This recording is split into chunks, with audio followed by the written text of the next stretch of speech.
Welcome, race fans, to Delaware Speedway here on G-Force TV. Beautiful night for some racing action. My name's Greg Kellman. With me, Adam Ross. Jamie Maudsley is joining us. Clinton Jeffrey is down trackside. And we are going to get ready with some racing here in just a moment. Tonight, the Qwick Wick Superstocks will settle their championship here for 2023.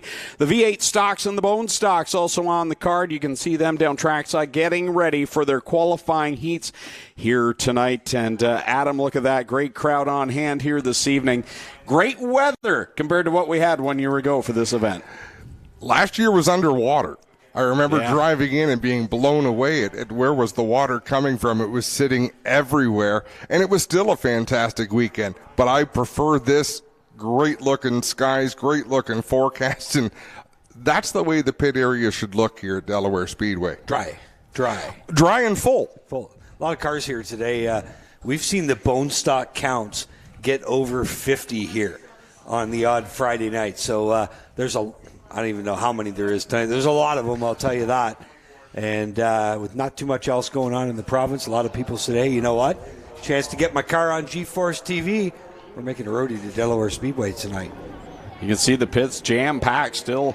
Bone stocks making their way out to the pit lane. And tonight, 19 of the super stocks here this evening to settle the championship, where Lane Zardo comes in tonight with one mission, and that is to come out on top. And in fact, the first 3 years of the Superstock Series, whoever won the final race ended up being the champion. So Lane would like to double up and be the first two-time champion.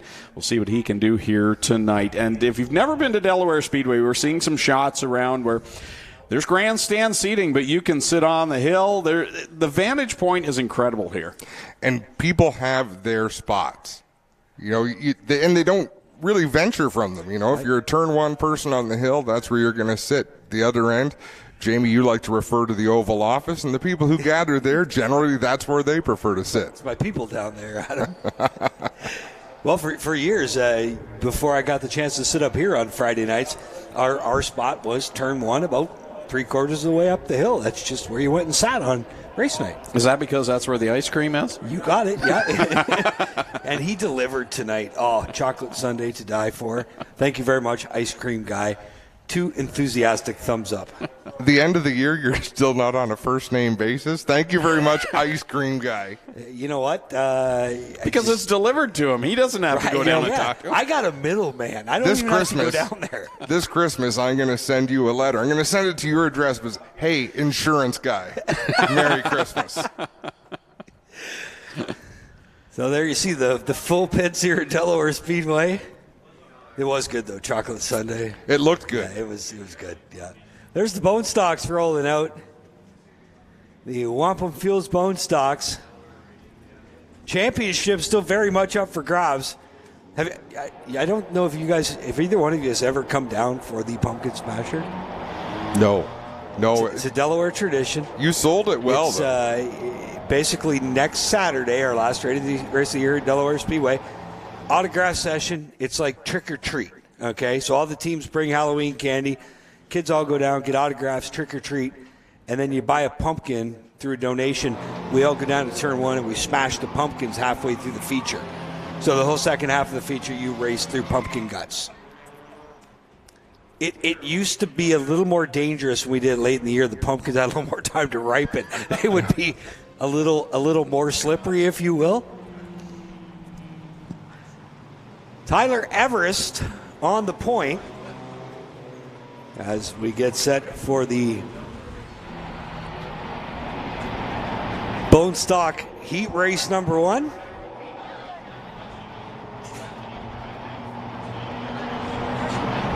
Ryan Houston there is going to lead him to the green. I believe we have 48 bone stocks here.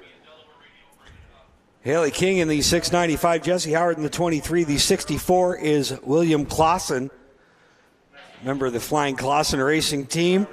Miss Penny in the 22P, the most cordial bone stock driver you will see out there.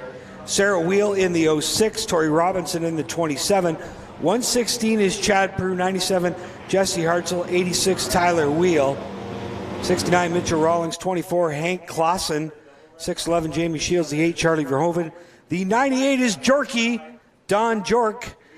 Will Corey making his debut, second-generation driver, making his first bone stock start in 6X.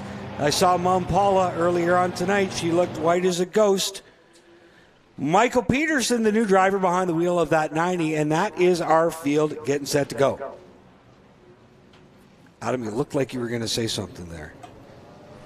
No, I was just sitting back. I was in awe of the work you were doing, getting through the lineup, and away we go, the first green flag of the night.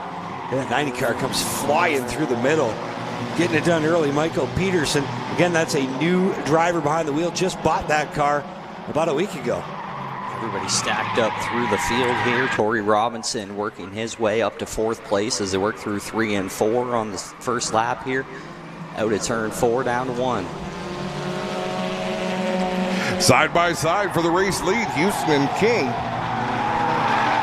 They're working through 1 and 2. Houston with the advantage. King all the way up to the wall on the outside. They'll continue to drag race down the backstretch. Still side by side. Ryan Houston on the bottom. They're side by side for 3rd as well. Howard on the outside. Oh, we got one in the wall. Robinson. 116, I believe Chad Prue up there in the fence. I just saw the tail end of it. It was a good lick for the youngster. Yeah, that car shortened up a little bit. Safety crew on the scene immediately. Let's have a look at this replay. Oh boy. An overcorrection. And that is so common in any kind of racing. And I remember reading a story by Rusty Wallace, a quote by Rusty. Most times, 9 times out of 10, when you start spinning out or when you get loose, put your foot to the floor and keep it spinning. Try to find the infield. I got to do the bone stock experience a few weeks ago at Flamborough. And same thing, first practice session, I got in that situation right there. The car started to get loose. I started to steer right, and I quickly thought to myself, no, you know better than this. Back to the left just as it started to catch, and I saved the car, took a deep breath, and went, okay, now I know what not to do. It comes back, and I meant to come and see you or give you a call. You did great in the feature because you got lapped in practice, and then I think you almost got lapped in the heat race, was it? You got better and better, but then lead lap in the feature, you drove great, and man, that's the worst kind of impact. Yeah, nose first there. The thing that I found the most odd about the night, so started out, again, I don't do this all the time. I was still about 0.4 of a second off the pace by the end of the night. My times got faster, and then between the heat race and the feature, I actually slowed down by 0.2 of a second, which did not make any sense to me. And then we got looking at the lap times after, and it was a case where everybody slowed down 0.2 of a second, and I got thinking about how much rubber had been laid down in the last hour, and just stuff you don't see from the grandstand, how that track changes during the course of the night. And one thing you'll learn about racing, everything in racing is relative. Super Modifieds have raced here at Delaware, and they're the fastest things you'll ever see. But if you're running second in a Super Modified and the leader is driving away from you, you feel slow. I got to go faster. Everything is relative to how you're doing. So you slow down a couple of tenths and everyone else slows down 4 tenths. You just picked up 0.2 of a second. That's a great thing. Well, I know my hot rod, I told Graydon Bunn to take care of it tonight. He's behind the controls of that, getting a start. Great to see him. He's from the Stickers and Scuffs podcast. I heard his partner in crime, Cam Harris, will be here later this weekend. So good to see them. Great listen if you get a chance to listen to their show during the week, the Stickers and Scuffs podcast. We'll see how Graydon does here tonight. There's a lot of racing passion in that Bunn family. And I forgot we've got the screen on the front straightaway so the fans could see that impact in 3 and 4. And that's so cool because if you missed that, you get a chance to catch what happened and realize what a moment it was. It's like being at the big track. Only better because it's a short track and short tracks rule. There you go. So it looks like they've got car all towed away from the scene of the crime. Tough break for the machine of Chad Prue. That might be the end of that race car. It's bone stock racing. That car could also roll back out here on Sunday. There she is, the 22P. What's going on with Don York? Well, he said he was in limp mode earlier tonight. Him or the car? I confirmed it very well could have been both, yes, but he said definitely the car. So he was going to bring the neon out, and that plan fell together about 48 hours before race time. So they went to plan B without a lot of time to prepare. It's a good-looking car. Well, people don't remember good-looking cars near as much as they remember fast ones. You got that right. So we're going to take 6 cars to the A main. And again, we talk about the bone stock class here at Delaware Speedway. We were seeing upwards of 50 cars on occasions this year. There's not a lot of other racetracks, folks, in the country where you can expect to see a B main going to the racetrack. I know something about Friday night racetracks, right? They're hot commodities right now. That's race night, first and foremost. There's great advantages. Saturday night is the night to own a racetrack, to promote a racetrack. It always has been. But there's great things about Friday nights. You get the rest of the weekend afterwards, so the racers can come out, have an amazing time, and the party can carry on for 2 days if you want, or you can leave and go home and find something else to do the rest of the weekend. Or the best way to go about it is just go Friday and Saturday. Some of us do. Heading back for the green flag, Ryan Houston in the 92H, Haley King in the 695. Only the third start for that 695. So able to hang tough up front in the early going of that. Jesse Howard, a veteran in the 23. Saw how quick that 90 car was. And he wastes no time going 3 wide into 1. Peterson. Trying to find some space back there in 4th. He'll dive to the inside of Haley King. Trying to find some room here into turn 3 as Howard makes a bid on the outside for the lead. Rack stacked and packed 3 wide. You see Miss Penny in the mix there. She's going to run that middle groove. Herzl down at the bottom. Here comes Peterson on the high side. Verhoeven as well swings up top of Miss Penny. 3 wide into 1.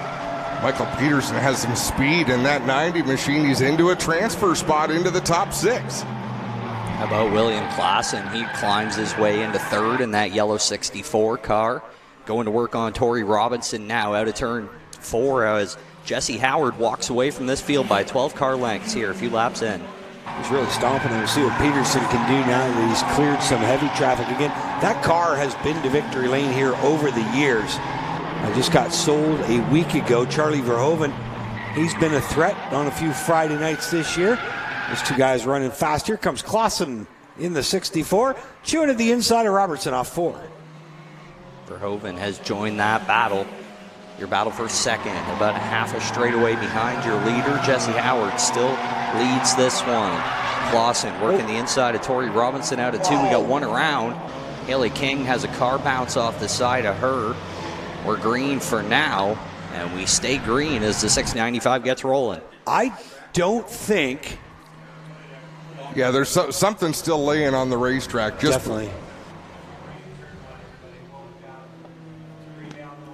Looks like the rear bumper off that 695 car. So the 695 spun out, and Will Corey just missed the 695. We're going to see the replay.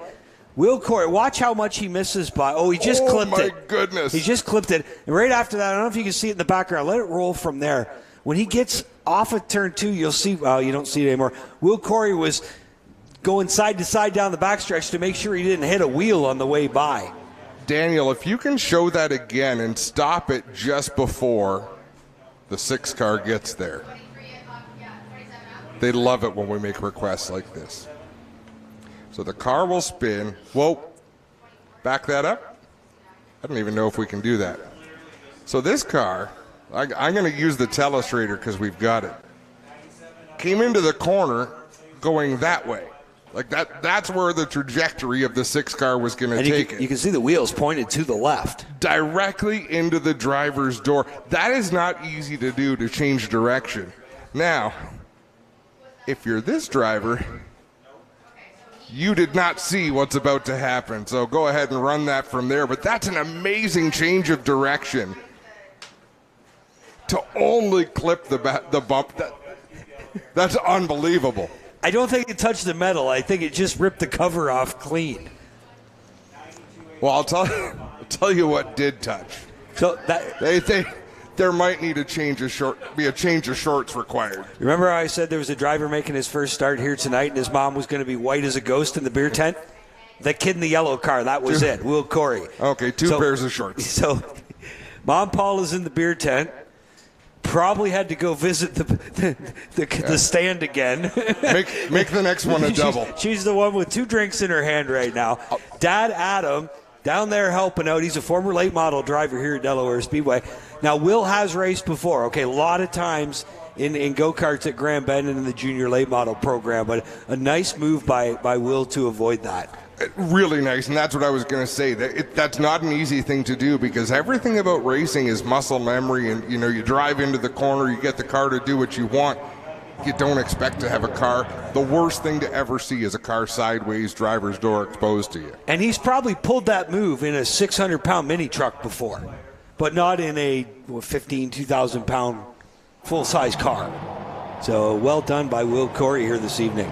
Jesse Howard on the point for the restart. Again, we are taking 6 cars, 8 cars, and 10 cars during our heat. Will qualify right to the A main. Everybody else goes to the last chance qualifier, the Hooligan 500, if you will. Jesse Howard on the loud pedal. Green's in the air. We're off into 1. Here comes Robertson making a bid. Excellent restart by Robinson on the outside, but Howard's got the pull there in 1 and 2. Verhoeven looking for some space back there in 3rd. Clausen right to the bottom back there in 4th in the 64. The 24 is another Clausen. Hank Clausen 5th, side by side, working through 3 and 4.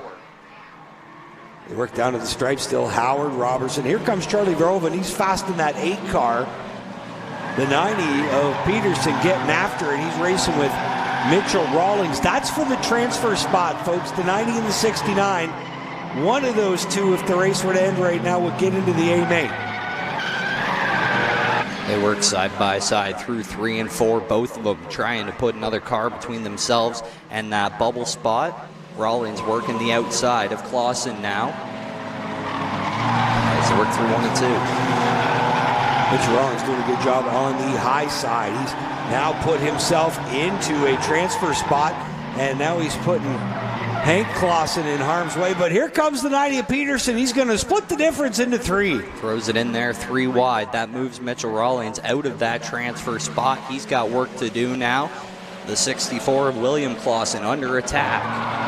Robertson just a couple laps ago was up front fighting for the lead. Now he's in danger of losing that transfer spot Peterson was in. Now he's not.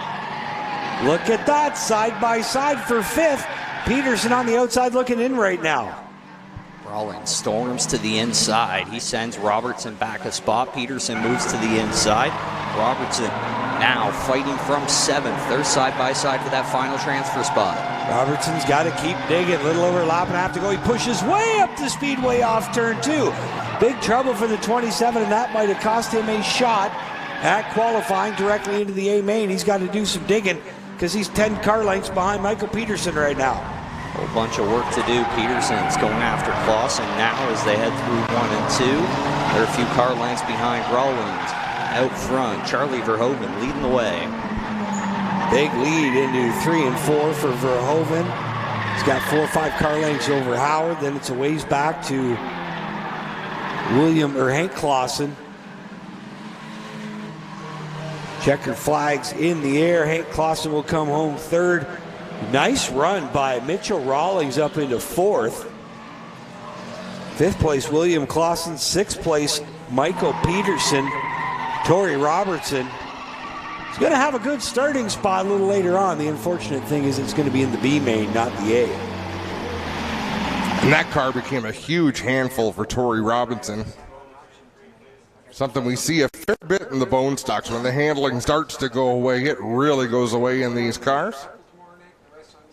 So we'll see them again later on out in the B main. Our friend Ken Chaplin hopping in the booth here to say hi to us tonight. Do you guys ever check out that blue pickup truck that shows up here on race nights? That's Ken's deal. So Ken collects body panels. If you want something to make your rec room look cool and unique, he's got silent auction items all this weekend. Ken raises a lot of money for local charities. He looks after our King of the Hill here at Delaware Speedway, and he's got some great stuff up for grabs here this weekend. So if you want like an autographed door skin or something like that, he's got a whole bunch of good stuff down there. It's in the Turn 4 area of the Speedway. Everything being raffled off tonight via silent auction. You can get your hands on a genuine Delaware Speedway body panel down there. As you see Charlie Verhoeven down there in Victory Lane with that 8 machine. A good run for the Red 8. And sets himself up nicely to advance right into the A main. What is hoof-to-mouth jerky? I didn't think that's where the jerky came from. That's a good question. Where's Clint? That's a Clint question. It's on the side of the race car. It's got to. It's like seeing something on the internet. It's on the internet. It must be true. You know, I know where you heard that. On the internet. 95 Taylor Everest, the 12 Joe Kicks. 53 Kara Martin, the 11 is Rob Williston, the Magic Man. The 88 is Len Starrett, 25 Adam Genero, 59 Cassie Howard. 19 is Michael Verburn. Jennifer Hatch in Big Booty Judy, that's the 17H. Then you got Aiden Eckhart in the 12D, the 07 Jack Dixon, 54 Jason Castanet. The 10 is Ian Levesque, 54X Trent Vanderwist, and the 52R is Randy Martin. Interesting story. You'll notice the Talladega Nights theme on the outside of the front row. We've got a driver coming next year from Formula 1. So Joe Kicks, the one that drives the 12 car, the Wonderbread car on the outside here. His son gets to practice the car every Friday night. The son's going to race. They said the car's already green. He's stuck with Perrier paint scheme next year. Everybody heads through 1 and 2. Your front 3 go single file, all doubled up behind them. Taylor Everest leads him down the backstretch. Everest in that Mazda. He's had plenty of zoom when needed. Had a tough time finishing. Now you see the team cars shaking and baking off turn 4. Slingshot engaged. Joe Kicks in the 12, the 11 of Rob Williston. Sounds like black flag to Starrett, in the 88 machine for passing on the inside before the green. Starrett in that 88, you see him slowing down the backstretch. There's Jennifer Hatch side by side with the 07. She's going to stuff it in there on the bottom of the 12D. Dixon right up the Speedway. I believe that's your battle for 8th on track. Dixon slides it in there on the bottom underneath Destiny as they work out of turn 2. Side by side for 8th. Great racing for that final transfer spot up front. It's Team Talladega Nights. Problems on the 11 machine. The Old Spice entry slows down quite a bit on the front straightaway. Gave up a spot to Michael Verburn. So it is a relation to Rick Verburn. Okay, Michael's dad and Rick are cousins. Brian Verburn, former truck champ here at Delaware Speedway. That is Michael's dad. Michael in that 19 up to 3rd. Going to work on Joe Kicks here through 1 and 2. Tried the inside through 3 and 4. Tries the outside this time. Going to have to back off and give up a car length. Joe Kicks sticking with the Mazda. Taylor Everest leading the way here with 6 to go. How about that final transfer spot? The 10 of Levesque, the 07 of Jack Dixon. Here comes Wayne Vanderwist in the 54. To the inside, Vanderwist gets a half a car length on Dixon. He's got to pass Dixon and Levesque to race his way into the feature. Levesque has the spot right now, side by side, right behind him. The 54, Vanderwist, makes the pass on the 07 as they head through 3 and 4. 1 car length separates the 54 in that final transfer spot. He's digging off turn 4. Vanderwist, there you see Taylor Everest in that Mazda. A little zoom into one. Michael Verburns managed to get his way around El Diablo, the Fighting Chicken, Joe Kicks, who's been shuffled back to third. The Magic Man goes fourth. Genero fifth. Transfer spot being fought for off of turn 4. Ian Levesque got caught up behind Cassie Howard and Kara Martin. Trent Vanderwitz trying the outside of all three of them. Right now it's Howard and Martin in, but now Levesque will race his way in. Levesque now into P8 and in spot to transfer to the main. Big dive by Vanderwitz to the bottom. He's going to slide his way to the inside of Kara Martin. They're even out of turn 4, even at the line. Well, this is going on up front. The leaders are side by side. It's a Mazda on the outside. Chevy Cobalt on the bottom. Verburn racing side by side with Taylor Everest off turn 4. Again, here comes the Mazda, the green Mazda on the high side, white flag out. So far, Everest able to hold off the 19 of Verburn into one for the final time. Everest slams the door, won't give Verburn the inside. Now Verburn's going to charge to the inside once again. Everest wanted to duck down on the bottom down the backstretch. They work through 3 and 4 for the final time. Off turn 4 for the final time. Checkers in the hands of starter Scott Mackey.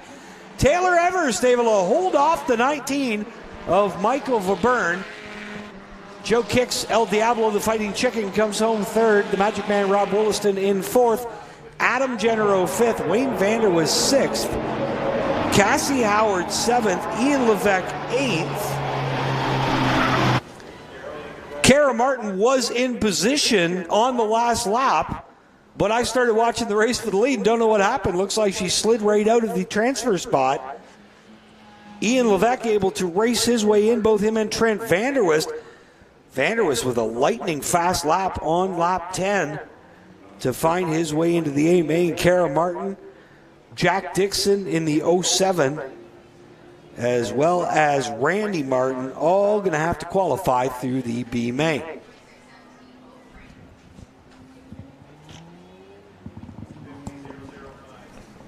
Each of these first 2 races have produced amazing battles at the transfer spot. There's so many cars in the division that there's always 2 that are running close to the same speed together. Is that the trick setup of flat left front? We're going to find out. The left front of that 4 looked extremely soft. I think that's Jack in the tower down there. Back to the 4. No, Jack's down on the infield. We'll get another look at it. I believe the 4 starting up front. B4 is one of those BT racing cars. We get a roster from Chris every week. He sends us a message. Oh, these are the dozen cars we're bringing to the racetrack tonight.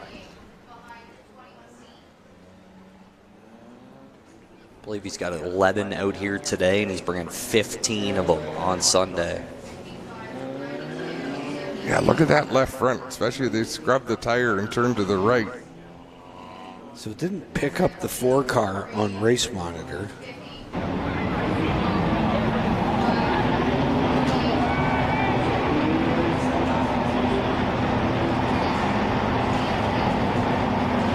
Who are we to question the setup skills of Chris Lawrence? But that left front looks like someone neglected to air it up.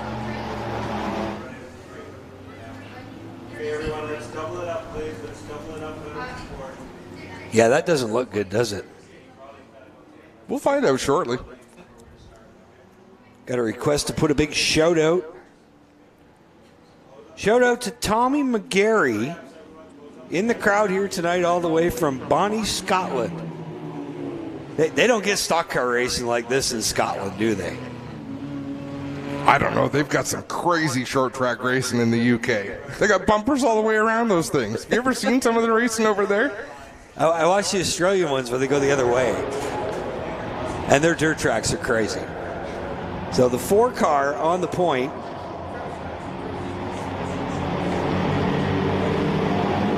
Craig Cole in the 5592, Jordan Williams, 78's the B main bandit, Justin Culver. Jason Lovey in the 21C, that's the Pabst Blue Ribbon Special. Nathan Rhea in the 26 out of Sweeburg in Pickle Rick. The 17 is Colin Wilms, and they're off and racing into one. Jordan Wilms carves up the middle, 3 wide early. He's going to get by Story, gets by Craig Cole, works to the outside of the 4 car out front. Jason Craig has walked away. Craig doing a good job out front in that 40. Here comes the 92 of Wilms off turn 4. Eric Stewart behind the controls of that BT Racing number 4 tonight. Watching near the back of the field, your championship contenders just 3 points apart coming into tonight. Maybe that flat left front having an effect as the 4 car falls like a rock through this field. Big problems for Stewart there as they're passing him like he's tied to a post. Craig, big lead. He was upside down about 3 weeks ago in that car. And how about Jason Lovey up in a second in the Pabst Blue Ribbon Special 21C? Had 3 wins in a row, could have 5, but he's come up about 4 laps short over those last 2 races with late breaking of parts that cost him victories. So hoping he's got the whole feature set up here tonight. He's been snake bitten so far this season, currently about 4 car lengths behind Jason Craig and cutting down that lead. We got one slowed on the front, Phil Gibbons trying to work his way down into the pits in the 50 car. Caution's out. Jordan Wilms has a problem on the backstretch. Looks like he lost a wheel. Nope, maybe not. No, I think the right front of that car's flat, though. Yeah, I was going to say something took a bite out of the right front corner of that race car. I see what you did there, Adam, with the teeth on the You like front. that? I like You like that. that? Look, oh boy. That thing just stopped turning and it got most of the speed out of the car before it hit the wall. But never enough. Never enough. So Jay Cox comes in tonight with a 3-point lead over Jeremiah Rabideau. Phil Givens was 4th in points, so I'm sure he's definitely glad the problem happened in the heat race as opposed to the feature. We'll see if they can get that 50 machine buttoned up before B main time, but he's probably going to have to race his way in.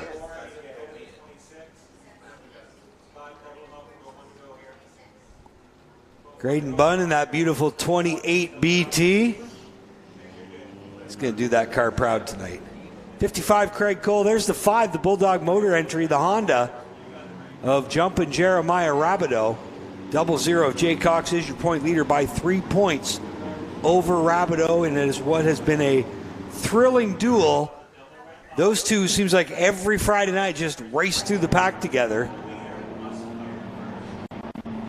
Absolutely. They've been putting on a show all season, and they always keep it exciting. We give out points here in heat races, so that's what we're watching here as they take the restart. Rabideau chasing 3 on Jay Cox. 3 feature wins early for the driver of the 00. Story doesn't get going right away. That lets Jay Cox get to the outside of the 55 of Craig Cole. That's your battle for 5th as Jason Lovey walks away out front. We'll take 10 cars out of this heat race. Lovey in that Pabst Blue Ribbon Special out front. The 21C off turn 4. Watch this car handle down the straightaway. Right about there, it just kicks in and he leaves the field. Just opens up car lengths on him. A lot of ponies under the hood of that 21 machine. Jason Craig, plenty of company back there for 2nd. Donovan Clark right behind him. To the inside now, Colin Wilms storms to the bottom. He moves to 2nd. Here comes Jay Cox to the inside as well. Side-by-side battle for 3rd. Point leader Jay Cox, the 00 hero to the bottom. He'll come inside of Jason Craig and gain 3rd spot. Set his sights on Colin Wilms. Nice move by Donovan Clark.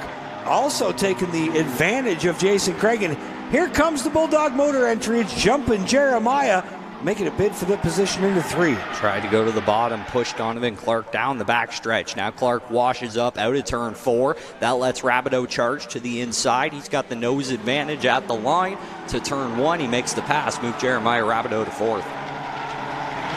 Got one slow in the backstretch. Looks like Wilms came out and thought better of it. He'll pull that 92 down off the backstretch into pit road. Meanwhile, there you see Rabideau up into the 4th spot As the field rumbles down the front stretch, front 5 all spread out. How about Langford to the outside? He makes a move on the 40. Now Jason Craig coming under fire. It's Nathan Rhea in Pickle Rick. Battle heating up for second as well. Colin Wilms and Jay Cox have begun to catch your leader, Jason Lovey. 2 car lengths separate them, and Jay Cox putting the pressure on the 17.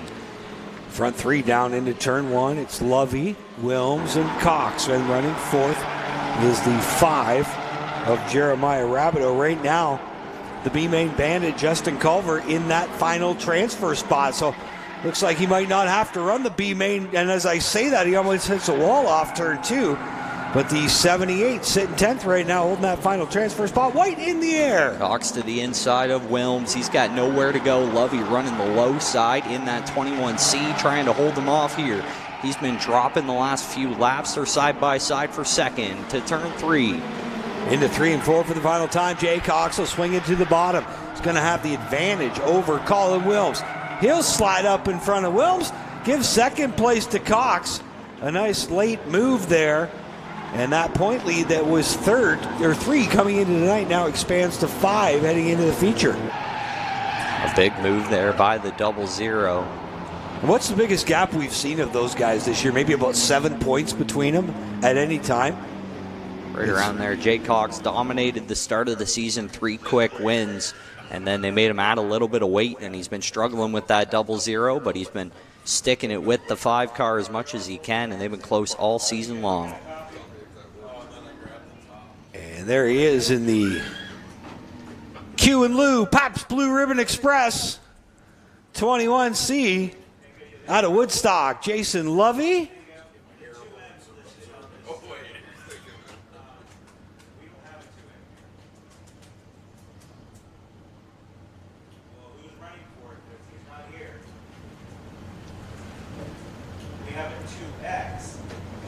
So you see Jason Lovey down there, ladies and gentlemen, getting his picture taken for the mantle, the trophy room. Another checkered flag. He's going to be back trying to claim feature number 4 on the year. Again, 3 features in a row. Could have had 5 if not for a little bit of bad luck. The last 2 breaking late in both of them, well leading. But he's definitely on his way towards a good evening here tonight. Heat race winner in heat race number 3. So there we see the V8 stocks ready to go. Their qualifying heats coming up next. And Jamie, here's where we got the breakout rule. The breakout time, 21.1, is that correct? 21.1 is the breakout time. They will flirt with it. Top 12 were well under it during practice. Most of the cars are capable of going under it. The biggest thing seems to be getting it done on lap 1, because you can pretty much go as fast as you want on lap 1 and you won't break out. So lap 1, when that green drops, it's a scramble to get in one of the top 3 or 4 positions. And a lot of times what we'll see is 4 cars running 2x2 for the entire race, all at the same pace. 14, Dave Everson out of West Lauren. Looks like we got the 45 first, excuse me. The Adelaide Warehouse and Storage sponsored entry. Derek Clark behind the controls of that out of Strathroy. Then Dave Everson out of West Lauren. Then from Delaware proper, the 91, the fry cook, Cody Colburn. 56 out of Strathroy. Haven't seen him all year, but good to see him back there in third kettle. 86, Caden Patrick out of Delaware. The 72, I know his fans are all in the main grandstand. The Chad Clutterbuck fan club for the 72.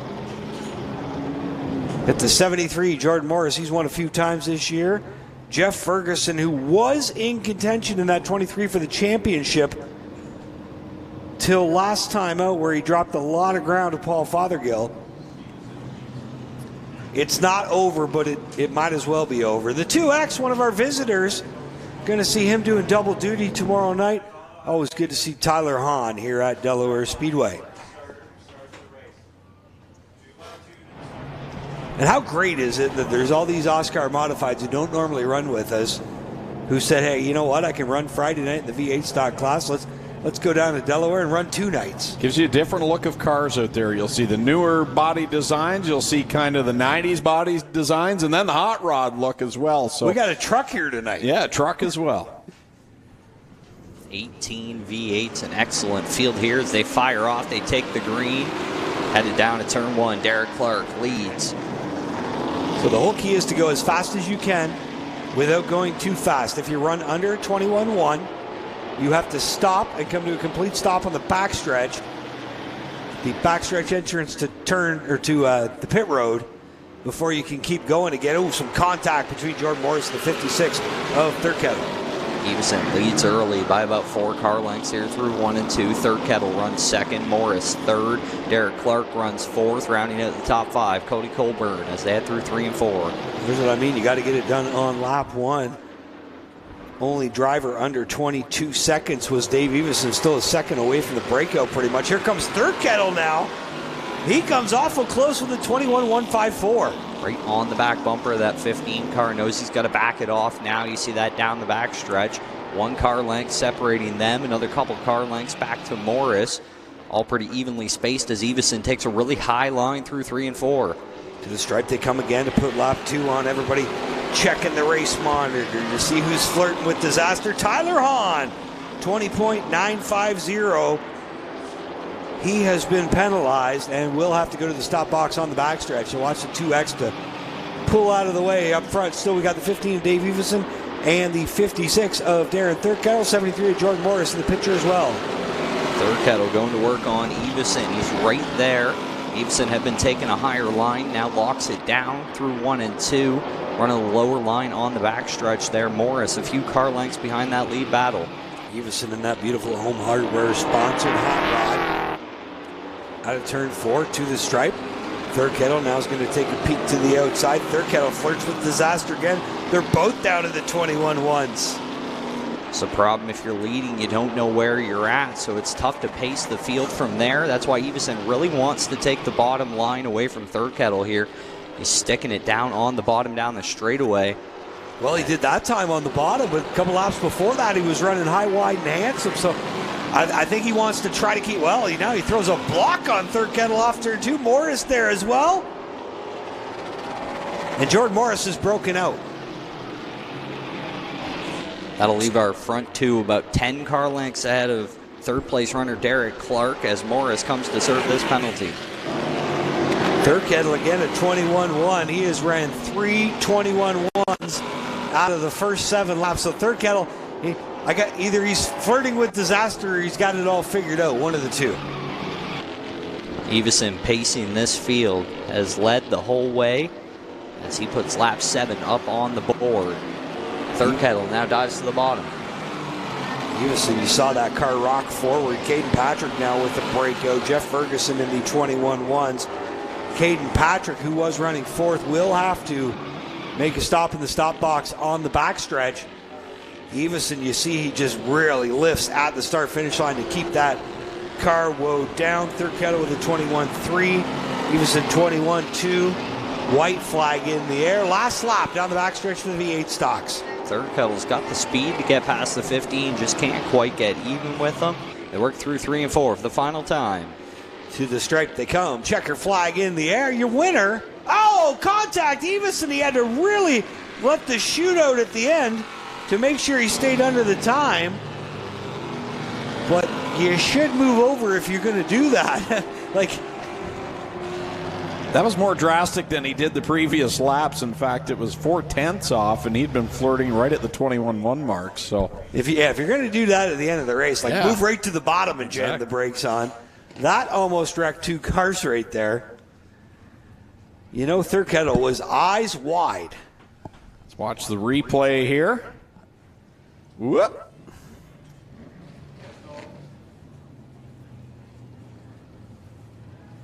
It's almost like for a minute there, he was just going to jam on the brakes and go right into victory lane without doing the extra lap. Dave Evison out of the West Lauren Rodney corridor. Down in Pennzoil victory lane.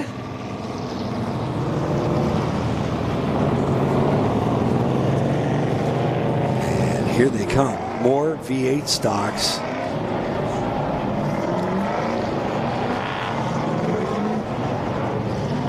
So we'll set this field for you. Steve Book out of Brantford in the 48. The 33 is your point leader, the cerebral assassin, Paul Fothergill. 48 out of Woodstock is Connor Ellis. The 12 out of Delaware is Mark Patrick. Also out of Delaware, only truck on the grid tonight. That's the Flying Dutchman, Devin Bloomendale. 62 is Darren Wright. We hadn't seen Darren at Delaware Speedway in about 5 years until last weekend. He came out to play with us, had so much fun. He came out again tonight, so good to see Darren Wright back out in that beautiful Monte Carlo number 62. 06 is Kyle Woods. The 86 out of Teeswater is Nick Clark. The 4, how's this for a story? The last time the Hot Rods were here, driver of the 4, Steve McCaw, had a major medical emergency off turn 4, hit the inside wall, had to be resuscitated on pit road. They got him to the hospital. He was back to work in 3 weeks, and he's back driving a race car 4 months later. I remember watching that kind of unfold. We were obviously not here that night, but we're watching on our phones and seeing the updates there. So great to see him back behind the wheel here tonight. Beautiful 99 machine, Steve Adams, and the 78, Mark Lamont. Mark's a normal competitor in the bone stock division here at Delaware Speedway. That is Jordan Morris's second car. Mark tasked with the controls of wheeling it here tonight. I love that 99 of Steve Adams. Isn't that a beautiful looking piece? That one, and I like the 06 of Kyle Woods. You can't go wrong with either of them. Oh, man.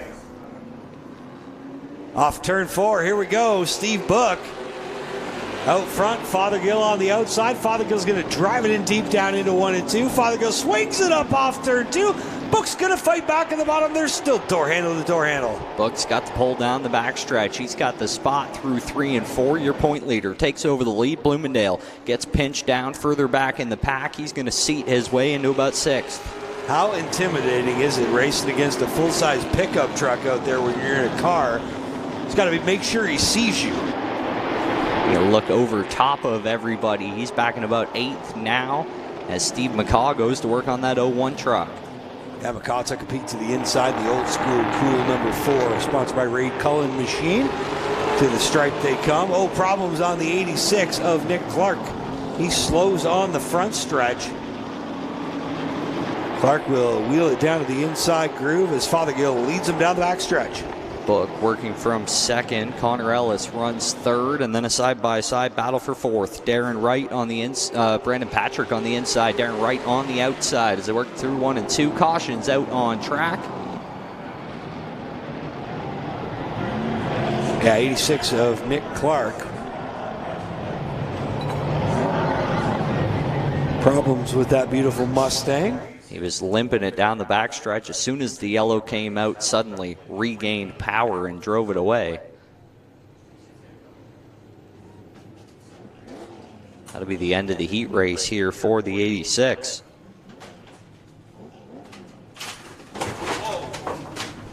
Man, we've lost Jamie. Man down. Paul Fothergill leading the way. Going up the stairs will get you every time.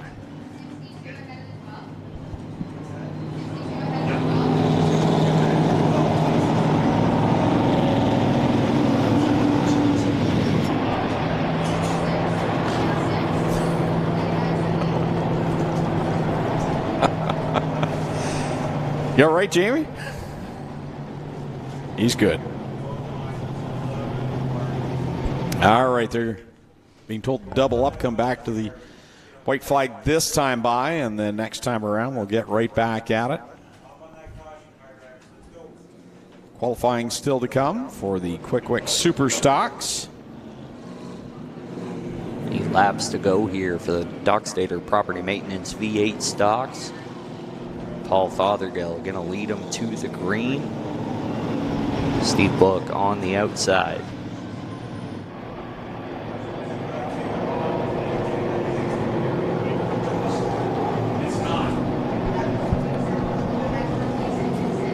So unlike the first race, We haven't seen a lot of drivers flirting too close. 21.295, I believe, is the closest we've gotten. They work out of turn 4 and see the green. An excellent restart by Paul Fothergill. He gets away early. Connor Ellis able to storm through the inside. He'll move into second, Book back to third. In 3 and 4, they work still. The 33 of Fothergill out front. Here comes Connor Ellis out of Woodstock outside. Look at them stacked up behind them. How about Steve McCaw getting it done up into the top 5 right now? Oh, one spun Darren right into the wall. And that 62's hurt. Heavy contact. He got Devin Bloomendale in the 01 truck. The Bloomendale's got some flat left side tires, at least one of them. Window net down, and that was a hard lick. Steve McCaw had to get on the binders there into turn 1. Donovan Clark locked it down and just turned it into the inside wall. We watch this replay here.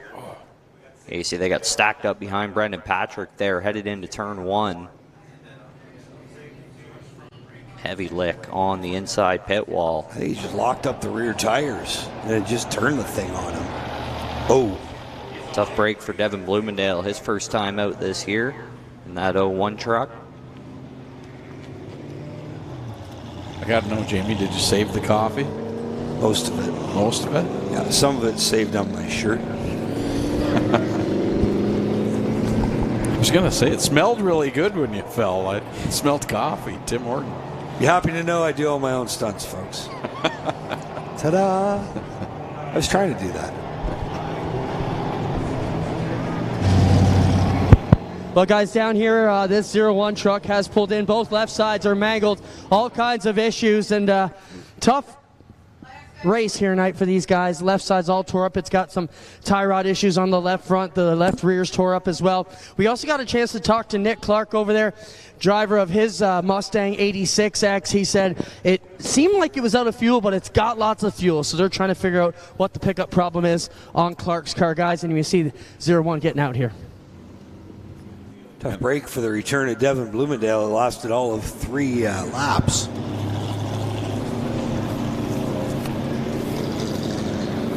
So Steve Ecker behind the controls of that 64 car here tonight. The, I believe, Ralph Book owned entry.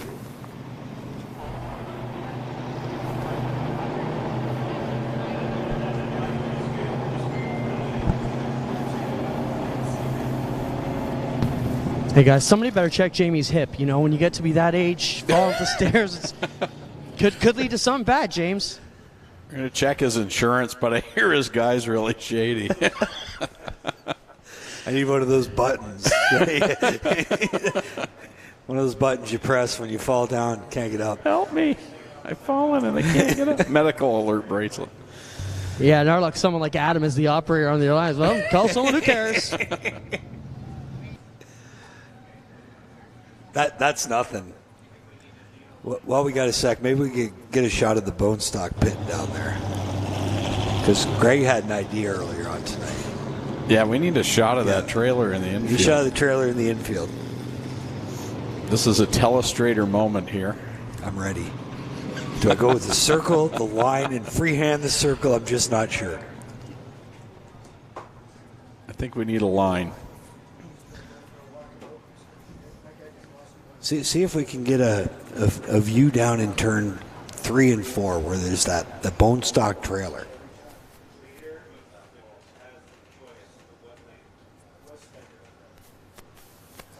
Jamie, we're on a mission. What did you want us to find here in the bone stock pits? There's a 3-car hauler. Actually, I think it can hold 4 cars. Oh yeah, we're on the way. Give me 30 seconds. Yeah, white dealie, huge open trailer. Oh, I see the boys making their way down there. No, I don't know if we can do it right there, Greg. No, front stretch. Front stretch, okay. This has to be on the front stretch. Got to be in the lights. In the lights. I don't know if we're going to need fireworks. Oh, no, not at all. Strap them to the car. I got scared, it down here, you? guys. Okay. We made it to the bone stock pits. So look, they brought 2 in on this big hauler, towed another one on the Stinger here. We got this There it giant is. rig all the Yeah, way up here that brought how many cars? I don't know. That's the one. Okay. But so this one right here, this one right here, The one you're on, the Clint. one you're on. We're thinking we bring that out the front stretch during intermission, and we see if one of these bone stocks can jump Adam Ross. Let's do it. What a great deal, though. How we got so many cars here now. They need a rig like this to get it up, guys. Chris Lawrence, he's got an event coming up, and he's talked to a buddy of his who has a car hauler, and that's how they're getting everything there. He left halfway through practice to go pick up the 4-car. Get more? They didn't even have all the cars here by the time practice had started. Luckily, he lives close. He started bringing cars here at like noon today. Rick Hendricks got nothing on him. They gave him a key to open up. V8's back at it, working out of turn 4, and they take the green. Fothergill, another excellent restart. Braden Patrick working from the inside from the second row. They hit that kitty litter in 1 and 2. Connor Ellis shoots on the outside. He's challenging for the lead. Good job by Steve McCaw picking up a spot early there. He's still digging on the bottom. Meanwhile, up front, Connor Ellis still side by side with the cerebral assassin, Paul Fothergill. They'll drag race into one. Door handle to door handle. Fothergill had the advantage at the line. Ellis still working the outside, and they're side by side for third now. Brendan Patrick on the inside of Steve McCaw, all stacked up for the lead. Stacked, racked, and packed off turn 4. They're double wide. Ellis, Fothergill, Patrick, McCaw. Don't count out Ecker in the 64. How about the 06 of Kyle Woods trying to make a charge as well? This is where we see guys start pushing each other across the line. Steve McCaw's got places to go on the outside, trying to find some space around Ellis, as your leader is still side by side out of 4. A lot of 21 2s and 3s out of that front pack. So far, nobody getting under the 21-1 number. Strong run by Ellis down the backstretch. He's got the advantage on Fothergill through 3 and 4. Way up on the outside, Fothergill falls back into the clutches of that battle for third out of turn 4. They're to the stripe again and down into one. Ellis on the high side. Down low still Fothergill. Fothergill, your point leader, coming in tonight by 17 markers over Jeff Ferguson. Looking to win this heat race and expand that lead. Fothergill really backing up his corners. It's costing Patrick as he's falling back behind McCaw. Now the 33 of Fothergill side by side with McCaw. McCaw crowds Fothergill down into 1 and 2. Ellis now will clear Fothergill off turn 2. Give the 48 sole possession of the lead. Now Fothergill with his hands full. It's McCaw on the outside. He drives it in deep into 3 and 4. Takes sole possession of second. 1 car length separates your leader and McCaw. They work down to the line. Steve McCaw with a really fast lap, but he keeps it over the time at 21.166. Flirting with disaster is that 4 car. He wants a checkered flag here in his return to racing. Down the backstretch into 3 and 4. It's Ellis high, the 4 McCaw on the bottom. For the final time, they work through 3 and 4. And the checkered at the line for Steve McCaw, who gets it done in the 4 car here in heat race number 2. How about that? His first action since having a heart attack here on the front stretch back in July.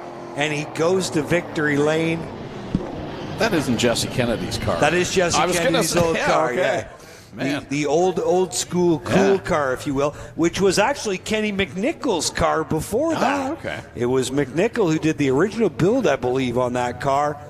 It is a fast piece. It knows how to get around Delaware.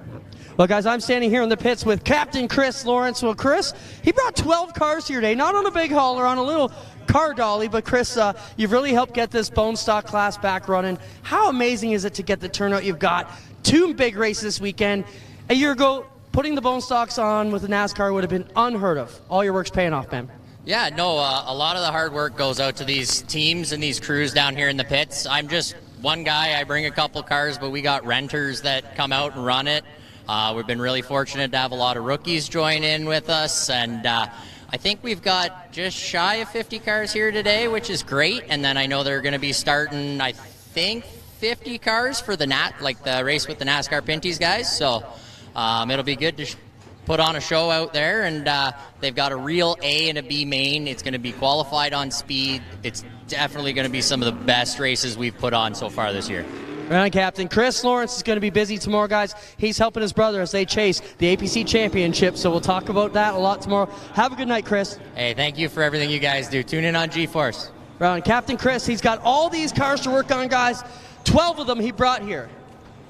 Unbelievable field of cars that they've assembled here for the Bone Stock division. V8's put on a great couple of qualifiers there, and now it's time to go qualifying for the Qwick Wick Superstocks, and championship on the line tonight. And Adam Lanzardo comes in as the point leader, and really at that point it's your race to lose. The pressure's on the guy at the top. Everyone else just kind of has to come and do a normal race night, see how it shakes out. When you're the point leader, there's a race and a race. And I think the pressure is on Lanzardo because I think Carson Nagy is better than he is here at Delaware Speedway, and part of that is because of the engine package. Lanzardo in a Ford-powered car. The Fords are awesome at the other tracks. The penalty seems to be a little bit more severe at Delaware Speedway. So I'm not saying Carson's a better race car driver than Lane, but I think the package of Carson with the car he drives versus Lane and the car he drives advantage Carson here at Delaware Speedway. So it'll all start with qualifying here. We'll send out the groups, and in total here tonight, 4 groups, 19 cars in attendance here this evening. Group number 1 will include from Stouffville, the Way Freight Services 905 Customs Linex Newmarket number 17 of Garrett Teemersma. Out of Hamilton, the 73 is Nick Troback. The 56S out of Acton, the Stewart's Equipment NRD Byproducts 56 is Brandon McFerrin. 21 is out of Port Hope, Marley Owen behind the wheel of the 21 machine out of Port Hope.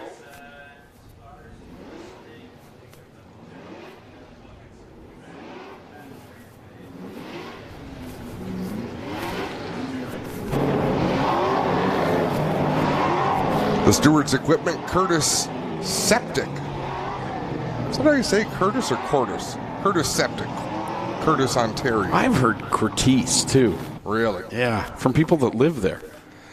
And the last car coming out from Oswego, the Glenn Stiers Racing number 0 of Glenn Stiers. It was quite an honor to get to wear your headset, Adam. I felt smarter. See what? And if sweat grows hair, man, I'm going to have an afro by next year. You might just. You might just. I see you guys were pretty quick to pick on me when I didn't have absolutely. Microphone, but I admire that. Bunch of bullies. Got to play dirty. It'd be even better if we could get Robbie Knievel in to do the jump in the Bone Stock. Little trivia, one of the very first announcing gigs I ever had was at Flamborough Speedway, and that night in the mid-90s, Jose Canusi came in to do a motorcycle jump. And this fella was about as old as the motorcycle he was using. It was horrifying. All right, Brandon McFerrin tops the charts at 20.483. Just behind him, Nick Troback with a 20.524. Teemersma, third for the time being. Glenn Stiers, who did not get to practice because he did not have a helmet. It's a problem when you got too many rigs and too many cars and somebody else packs your gear. Never send the gear in the hauler. Always have that in hand. Teemersma at the top of the board at 20.413. There's a lot of sparks out of that 0 car of Glenn Stiers who was getting in the corners. So I'm not sure if they practice probably would have benefited them. No doubt about that. And one thing about Glenn, he charges the corners. And that's something he knows he has to learn to do a little bit better, is to ease that car in and let the car do the work. But I would say with the low air pressures right now, he's dragging the bottom just a little bit. White flag in the air one more time around. Still Garrett Teemersma, 20.413. Brandon McFerrin, a few hundredths of a second behind him. Marley Owen is 4th. And the checkered flag will fly. Let's see if anybody can go faster on lap number 5. Garrett does not. You want to talk about competitive super stocks. Garrett Teemersma, I mean, he's 6th in points. You've got the 56 of McFerrin, who's a race winner this year, and these guys are in the slow qualifying group. Yeah, they're all fast cars. Marley Owen was the only driver that ran her fastest lap on the 5th lap, a 20.507, so she is 3rd for the time being.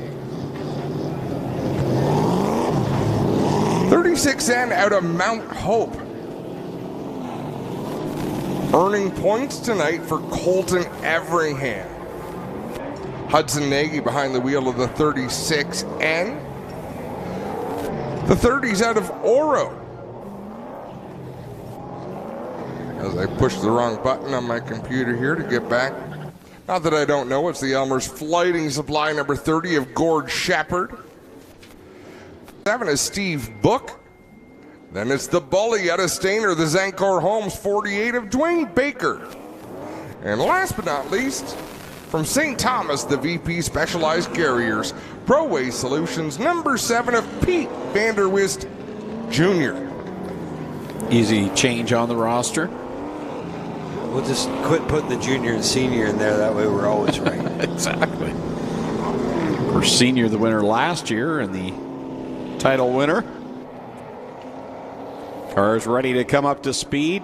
Group B to take the green flag. Shepard comes in 5th in points here tonight. Hudson Nagy, winner last time out. That was the car that was piloted earlier on this year by Chase Pinsino. They picked that up, and again, Hudson a winner last Friday night on championship night here at Delaware Speedway. I have known the Nagys since they were little kids, and I still confuse Carson and Hudson. Only the names. I know each of them individually. I know the difference between them, but I always struggle. Hudson straight to the top with a 20.062. Steve Book up to 2nd with a 20.283. Dwayne Baker jumps up to the 4th spot, so these drivers wasting no time in laying down some big laps. I have the exact same problem, but the car's coming up in just a little bit. It's a 28. Oh, is that right? Yeah, for some reason. Yeah, Get them backwards all the time. Hudson and Carson I can keep straight, but that's my every once in a while. It's a complete mental block. First driver into the 19 to 19.984 for Hudson Nagy in that 36. You know the car's handling well when they get on the rev limiter that hard, that early in the straightaway.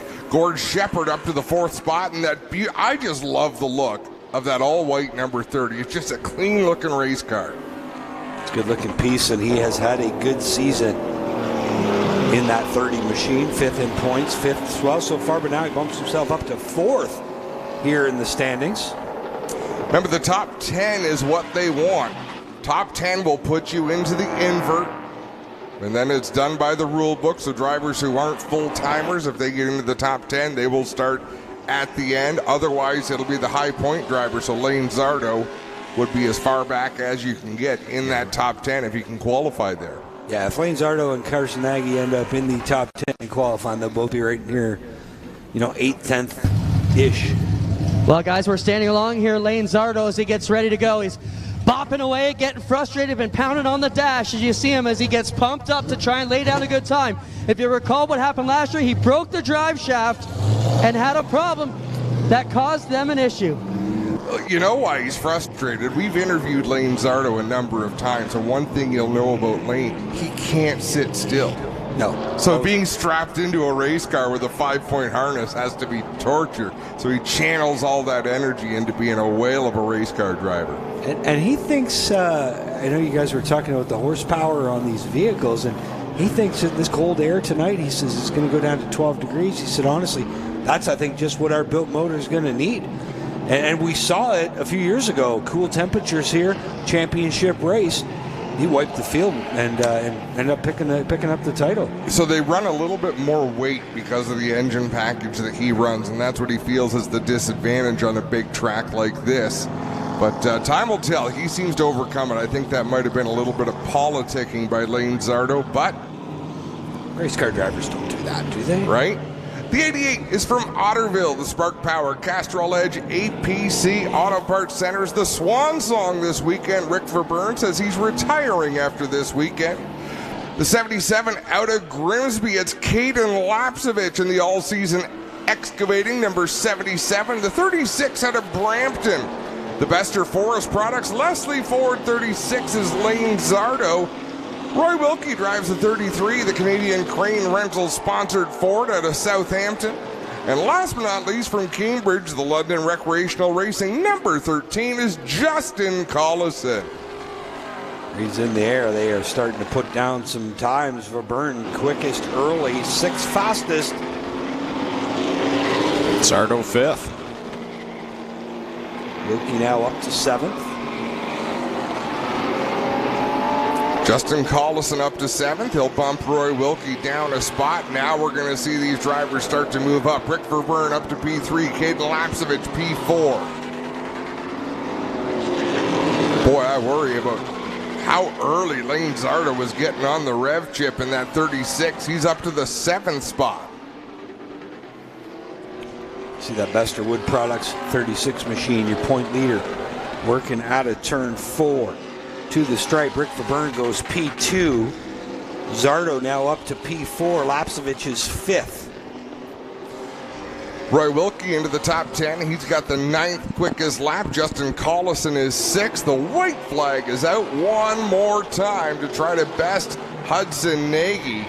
Verburn's got to pick up a 10th and a half. Justin Collison looks like, as of now, he's locked himself into the top 10 with a 6th place run and only 4 cars left to turn laps. Pretty sporty laps by Justin Collison. Checkered flag is out. Let's see what we've got. Verburn will come up just short with a 2nd place qualifying effort, but that'll lock him into the top 10. Lane Zardo locked in. He's in the 4th spot. Roy Wilkie 9th, so we'll see if that holds up for Wilkie. Justin Collison winds up 6th. 4 cars remain. Got Baker, Gord, Shepard, Wilkie, and Vanderwist on the hot seat. We're looking at Carson Nagy's car here as he gets ready to roll out. And Jack's going to have to get clear off the side here as he's about to pull away. Culver will fall him out right behind in the Inventory Express machine. It'll be the last one out here for time trials for the Qwick Wick Superstocks. Final group. First car out was the fastest car in practice out of London, the Douglas Windows and Door Bingo Country. Number 28 is Ryan Dyson. The 89C out of Drumbo, the London Recreational Racing 89C is Sean Chenoweth. The 93 is from Mount Hope, Queenston Chevrolet Buick GMC, Fielding Estate Winery, Pure Energy Dance Studio 93 is Carson Nagy, and last but not least from Elsa Craig, the Inventory Express Lubricants, Carter Trucking, Lux Homes, Ahmed Waka sponsored number 1 of Trevor Culver. And he's been the hot shoe of late. Winner last Friday night. And winner the last Qwick Wick race, the first Qwick Wick race of the season here at Delaware, July 1st. So Trevor Culver knows how to get to victory lane. And again, that's another car that seems to have really come to life the last few weeks as the weather's chilled off just a bit. So 4 cars in this group, 4 cars at the bottom of the top 10. Dwayne Baker, Gord Shepard, Roy Wilkie, and Pete Vanderwees Jr. are the ones right now hoping to cling on to a top 10 finish, but these 4 drivers, not likely they're all going to hold on. No, it's not very likely. Ryan Dyson up to the 8th spot. Chenoweth goes P3. 20.100 for Sean Chenoweth. Carson Nagy up to P5. Dwayne Baker just holding on to the tail end of that top 10. And not anymore. Ryan Dyson up to P2 at 20.017, so still Hudson Nagy, the only driver to crack into the 19-second bracket until right now. His brother, 19.936. Trevor Culver, a 19.977, jumps up to 3rd. The race is on for that top spot. There you see Ryan Dyson down the backstretch in that Douglas Windows and Doors entry, the Elmer driver. And through 3 and 4. They've welcomed a new partner onto the car in that Bingo Country. Always good to hear. 19.940 for Ryan Dyson. So close to that fastest lap P3 right now. And how cool of a promotion could you have with a bingo hall? Could you imagine the racetrack bingo cards you could come up with? You'd have a lot of fun with that.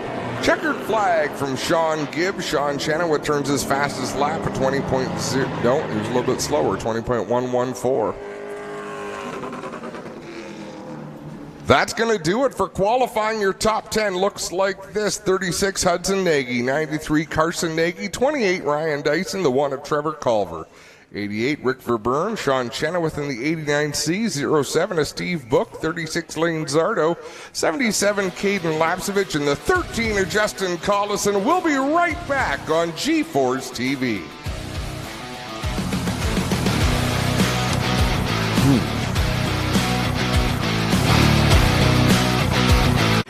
Tiffany Gate Fresh Gourmet. Our savory potato sides can be prepared any way you like. Serve warm or chilled, as a main or as a side. Tiffany Gate Fresh Gourmet. Create your way to great taste.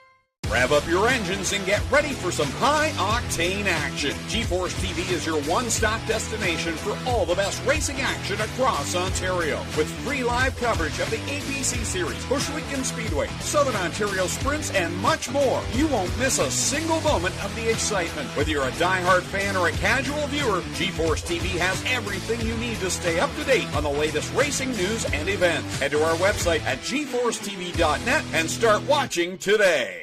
Get ready to experience the NASCAR Pinty Series Power Hour. Join your host and wingman, Cam K, every Monday night at 7 p.m. on G-Force TV for an hour of non-stop excitement and in-depth analysis of the hottest racing series around. From the latest race highlights to expert analysis and insider commentary, you'll get an exclusive look at everything you need to know about the NASCAR Pinty Series. Tune in for the NASCAR Pinty Series Power Hour, the ultimate destination for race fans everywhere.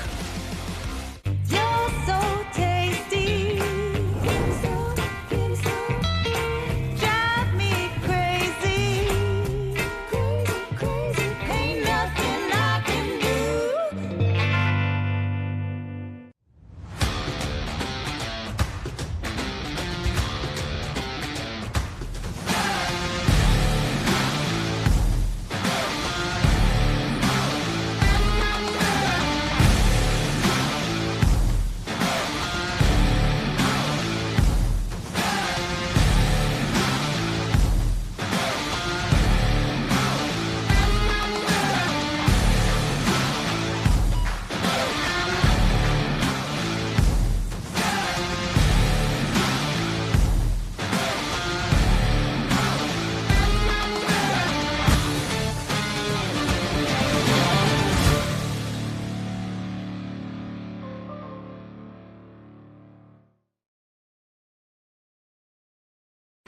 Tiffany Gate Fresh Gourmet.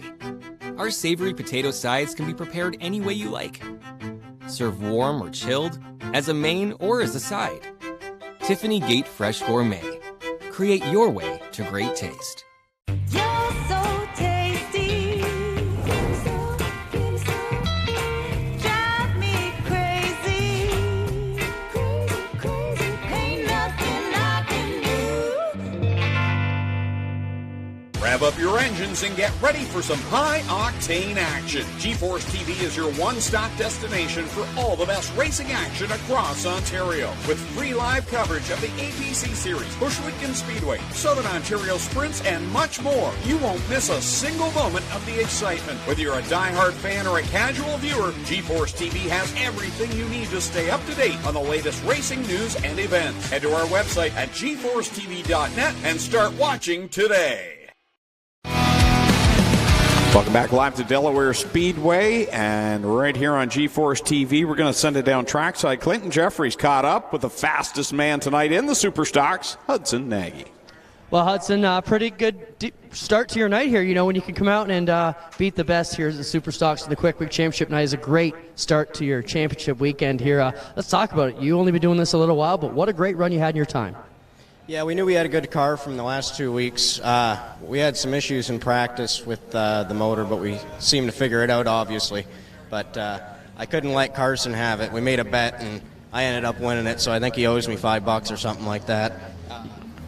You better hope he doesn't cost him the championship, or you guys may not be able to be brothers anymore. We're just out here running our own race, so not too worried about that. But we'll see what happens at the end of the night. Right on there, here Hudson Nagy. He's our epic racer, fast time award winner, and he don't care that his brother's going for the championship, guys. As you heard him say, we're running our own race down here in the 36 pit. How did Clinton talk to him for that long without complimenting that mustache? I know, right? Was it just me? I got him here. Great mustache, Hudson. Now, Adam just wondered how I could talk to you that long and not comment on it. He's got the stash. And that's the Superstock speed secret. You need the Burt Reynolds stash going. And I can't even picture Carson with a stash like that. No. I actually laugh at the thought of don't. it. I don't know if he could grow it. I don't know, no. And like, just some incredible lettuce down there. You got, the stash of Hudson Nagy. You got, Wally Wilson working on the car, probably the finest mullet in Ontario motorsports. He trimmed it down a bit. I think Colton Everingham was down there too. He's got a good-looking Mississippi mud flap, I'll tell you. Little Tennessee top hat. Thank goodness Colton Everingham is a peaceful fella. Or he would have killed me 10 times over. No, he's he is an enormous man. Stepped on my foot while Carson Nagy was winning the championship last week. It's still bruised. So, I Phil could believe Givens. that. It's time for the B main here. Phil Givens, one of your championship contenders, is going to have to qualify through the last chance race. 28 BT is Graydon Bunn. 4 is Eric Stewart.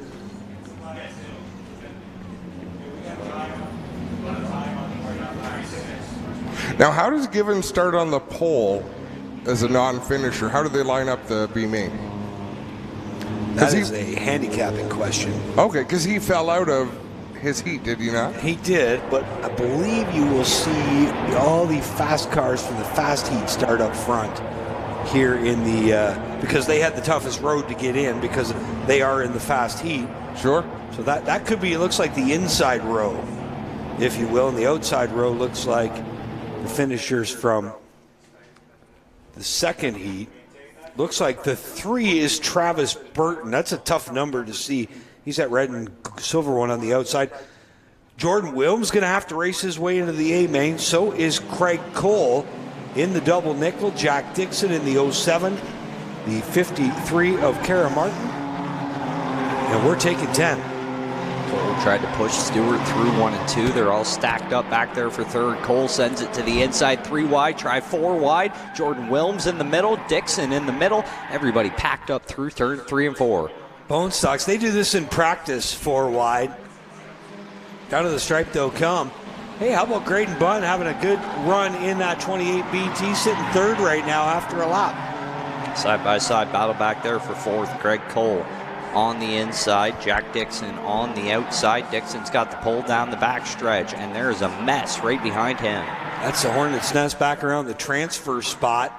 They wheel off turn 4. You see Givens to the line, Wilms second. They have checked out on the rest of the field. Now Dixon up in a third on the outside of Bunn. Cascanet trying to work his way through that big pack back there. That's led by the 55 of Craig Cole. Kara Martin working the outside of the 55 down the back stretch. That's 3 wide for the transfer spot. Starrett in there, as well as the 12 of Eckhart and the 3 of Burton. Cascanet holding on with Eckert now. Charges to the outside. He'll make that pass. Now goes to work on Craig Cole.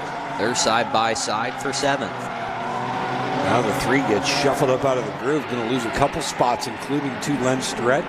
Cascanet waltzes by as well. The 55 of Craig Cole. They're trying to get a run on the bottom of Eckhart. He will off turn 4. Great scramble back there from 4th on back to about 12th, all in one big pack. On loose. Peru in the 6-11 gets loose through 3 and 4, collects it and keeps going. Bunn gets 3 wide off at turn 2 in that 28 BT. Don't hurt my baby, Graydon. Cascanet now, he'll wheel to the inside of Bunn. Bunn's in trouble. He's getting bypassed on the bottom. Now he scoots out to the high side, and they go rumbling by, including Craig Cole in the 55. Cole works his way past that 28. Here comes Starrett to the inside. Eckert's going to try to dive it in the middle as they work out of turn 2. Braden Bunn drops out of the transfer spot. Tough break for the 28. He's got to race his way back in. The leader's down into 1 and 2. Wilms out front now. But you see Starrett, the 4 of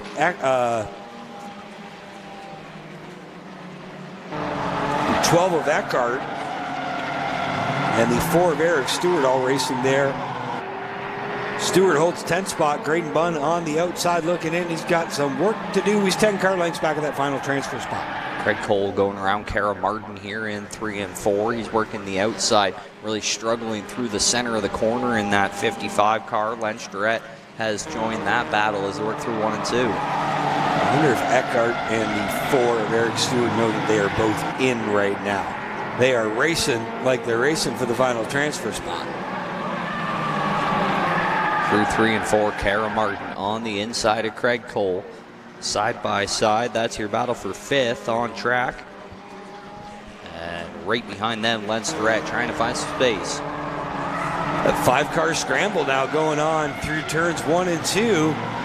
Graydon Bunn just hoping that one of them make a mistake so he can climb his way into the A main. We're going to take the top 10.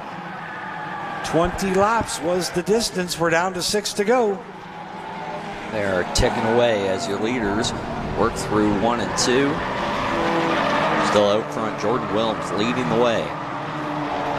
Wilms by a big distance. He's one of the top runners at Flamborough Saturday nights. Both him and Givens. They both run different cars down there, but they are 2 of the top wheelmen down at the Hamilton Speed Arena. Flamborough Speedway. Championship night for them tomorrow night. Working through heavy lap traffic in 3 and 4 right now. There will be 4 to go when he gets to the line as he picks his way through. On lap traffic, he's got to make his way through. Works to the outside.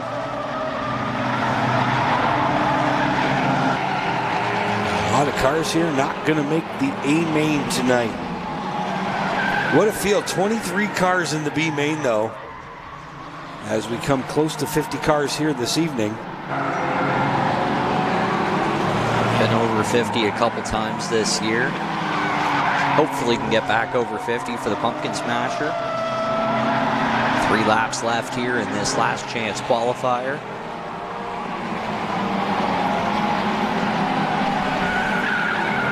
Jordan Wilms leading out of turn 4 by about 3/4 of a straightaway over Phil Gibbons.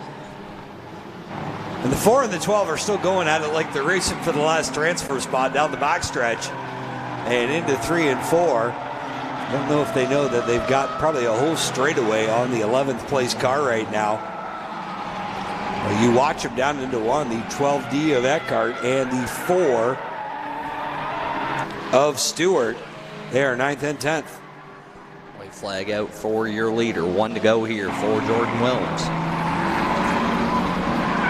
Last time off turn 2 and down the backstretch for Jordan Wilms. There you see the 87 of Jesse Herzl. Phil Givens will bypass him and Torrey Robertson.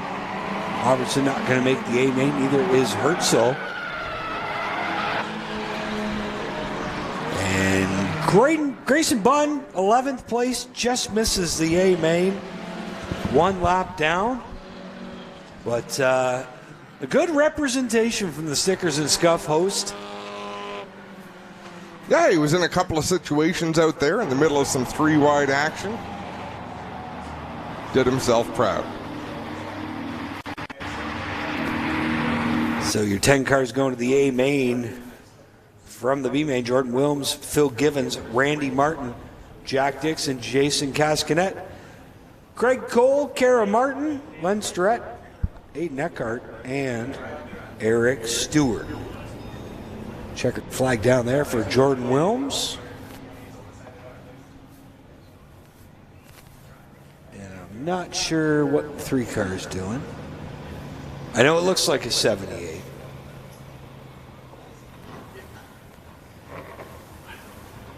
Jordan Wilms down there in Pennzoil Victory Lane. V8 stocks up next for their feature event.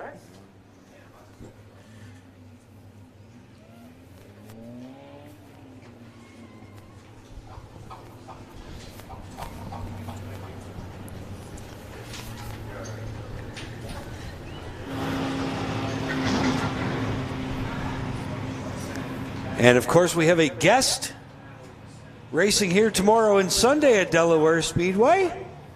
Our NASCAR Cup driver, Noah Gragson. We got to see him in action last Friday night behind the wheel of Brendan Vanderwaal's late model, one of the Jesse Kennedy owned cars. It's cool to see Noah out here. And if you are going to the concession stand, every Noah Gragson t-shirt comes with a free decal. Just $20 at the souvenir stand. So we'll take a quick break right now. We'll head right back to racing with the V8 stocks here on G-Force TV.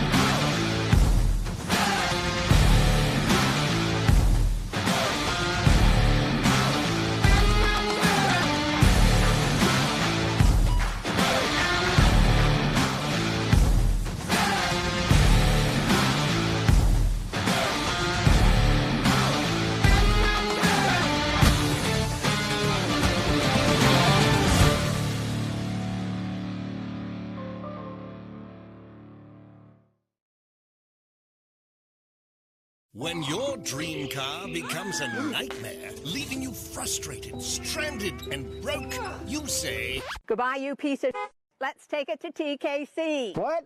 You gotta pee? TKC! Let's take this piece of shit to TKC Metal Recycling. They pay cash for scrap cars. Yahoo! TKC will recycle your piece of car. Got a piece of car? Visit TKC Metal Recycling, 20 Cushman Road, St. Catharines. Tiffany Gate Fresh Gourmet. Our savory pasticides can be prepared any way you like. Serve warm or chilled, as a main or as a side. Tiffany Gate Fresh Gourmet. Create your way to great taste. Early man discovered fire, but Qwick Wick perfected fire. Qwick Wick is the only fire starter that guarantees to start your campfire, wood stove, or fireplace without the need for kindling or paper. Find your nearest Qwick Wick retailer at QwickWick.com. Rev up your engines and get ready for some high-octane action. G-Force TV is your one-stop destination for all the best racing action across Ontario. With free live coverage of the ABC Series, Bushwick and Speedway, Southern Ontario Sprints, and much more. You won't miss a single moment of the excitement. Whether you're a die-hard fan or a casual viewer, G-Force TV has everything you need to stay up to date on the latest racing news and events. Head to our website at gforcetv.net and start watching today.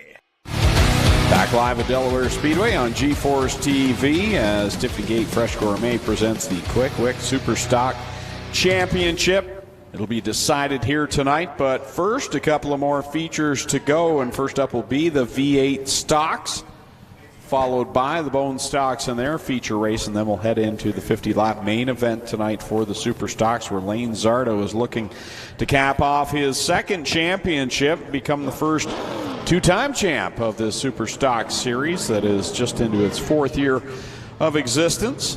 18th race of the series taking place here tonight, as now we see the V8s rolling off and ready to go for their feature event. Dave Evison out of West Lauren in the 15 machine, two-time winner on the year, having a solid season in the V8 stock class. He comes in sitting third in points. 56, Darren Thurkettle out of Strathroy. The 45 out of Strathroy as well. That's Derek Clark in the Adelaide Warehouse and Storage entry. That's the celebrity car. We've had about 10 different drivers in that 45 machine this year. It's like driver roulette. The 91, that's the fry cook Cody Colburn out of the Delaware Mount Bridges corridor. The Ray Cullen machine, that's the 4. Steve McCaw. 48 out of Woodstock is Connor Ellis. The 33, the cerebral assassin Paul Fothergill out of Belmont. The 12 is Mark Patrick out of Delaware. The 06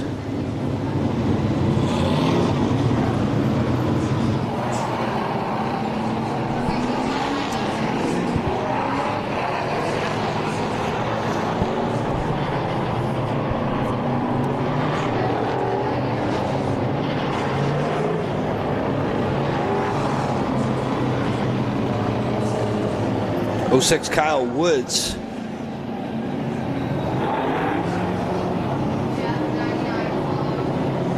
'86 Braden Patrick. Here comes the 64 of Steve Eckler. The 86 Nick Clark out of Teeswater. The 2X is Tyler Hahn. 73 is Jordan Morris.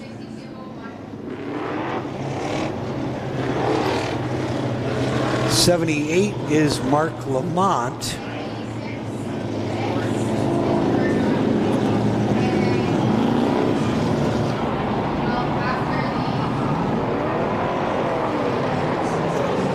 And there's the 2, Doug Stewart. So last time Stewart was out about a month ago, he stopped on the backstretch because he had to take a penalty for breaking out, okay? Normally when a throttle sticks in a car here at Delaware Speedway, you hit about the Sylvania sign, okay? It wasn't until the next day on our way to Sabo Speedway that Jordan and I got talking about it and figured out why the throttle stuck, and he hit right under the Sifton sign, the entrance and exit. He had come to a stop and served a penalty just before that, so he wasn't quite going fast enough in turn 1 and 2. It ended up costing him because the abutment in the wall, he cranked that head first.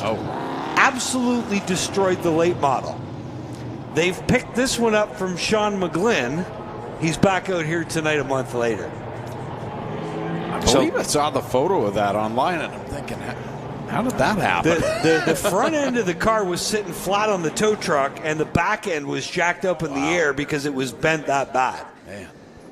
Doug Stewart was bruised for a couple days for sure, but you know, for a 60-whatever-year-old to be back out here a month later in another late model, that's awesome. So great to see Doug Stewart out here. They didn't get much practice with the car. Not sure what they've got here tonight. But he's got a ride. He's back out here. Great to see Doug Stewart back here out at the racetrack. 99, Steve Adams, and the 72, Chad Clutterbuck out of Rodney. Rodney Bothwell, I believe it is. We'll see how that Clutterbuck Racing 72 performs tonight. Beautiful Camaro. Evison on the point. Third kettle will start alongside him. Getting set to let him loose off turn 4. Evison with a good restart. Deeper in the pack. The 06 tries to dive under Paul Fothergill. Couldn't quite get there. Got pinched out on the bottom. Got loose, but keeps it going. Fothergill stays straight as well. Down to 3 and 4. He runs 6th. Well, the 06 definitely in there. Fothergill didn't much care. He hung a left without signaling. Here comes Steve McCaw down to the inside. 3 wide inside of the 45 of Derek Clark. Scoots him in the Flykirk up the speedway. A little bit of contact. McCaw keeps it going. He's in a battle now. Into the top 3. Right on the back bumper of Dave Evison, who runs half a car length behind Darren Third-Kettle. They work out a 3 and 4 to the line. 21-3 for Third-Kettle from the lead. Steve McCaw just broke out a 21.049, so breakout for the 4 machine. And he's going to have to stop in the stop box next time around. Trying to get all he can here on the outside right now. Patrick went to the inside of. He's got 2 stop and goes now. 2 stops now, yeah. He bettered it. Oh, he's going to go for a third. He's going for 3 in a row. This is where race officials become what we call unimpressed. No front now. He's ready for tomorrow, though, I think. Oh, yeah. Yeah, that was by 6/10. He just broke out a wee tiny little bit. Third Kettle now leads by about 5 car lengths as McCaw comes down to serve that penalty. Braden Patrick is in the 12. He has broke out as well. Sorry, I thought it was Mark Patrick behind the wheel. That is Braden Patrick behind the wheel. That one, Caden is behind the wheel of the 86. So Steve McCaw, I don't see him. Maybe he's parked. He parked in the infield here. He's ready for tomorrow. Put a tarp over it, boys. Working through 3 and 4, your leader still Third Kettle by about a car length. Evison has been picking away at it, running 21 ones here in the 15 car. A couple car lengths behind him. Derek Clark rounds out your top 3. Back-to-back 21 ones for Evison. He's got it figured out. Just don't figure it out anymore, because he is flirting with that line. Steve Ecker in the 64, he has broken out. We're going to see him in the stop box before too long. Your leader still Third Kettle down the backstretch. Now Tyler Hahn. He's broken out 21.089. Running in 8th in the 2X. He's back there working through traffic. Third Kettle under assault here from the 15. Evison trying to make something happen. He points it to the inside down the back straightaway. Evison to the bottom of Third Kettle, stuffing it on the inside. Oh, up into the door. Off turn 4, Evison makes it cut. He's got the 56 of Third Kettle on his outside still. Neither one of them break out. Paul Fothergill with a breakout of 21.096 for your point leader. He's going to pull it to a stop on the back straightaway. With this many cars here, this could be costly. But I guess we are deciding a champion here tonight, aren't we? Fothergill came in 17 points up. Oh, almost won around Cody Coburn into the outside wall. He had a left, I believe a left rear flat there. Got really loose out of turn 4. Almost saved it and then turned it into the right side wall. Tough break for the fry cook in the 91. He's been struggling with that car. Got his first heat race win earlier on this season.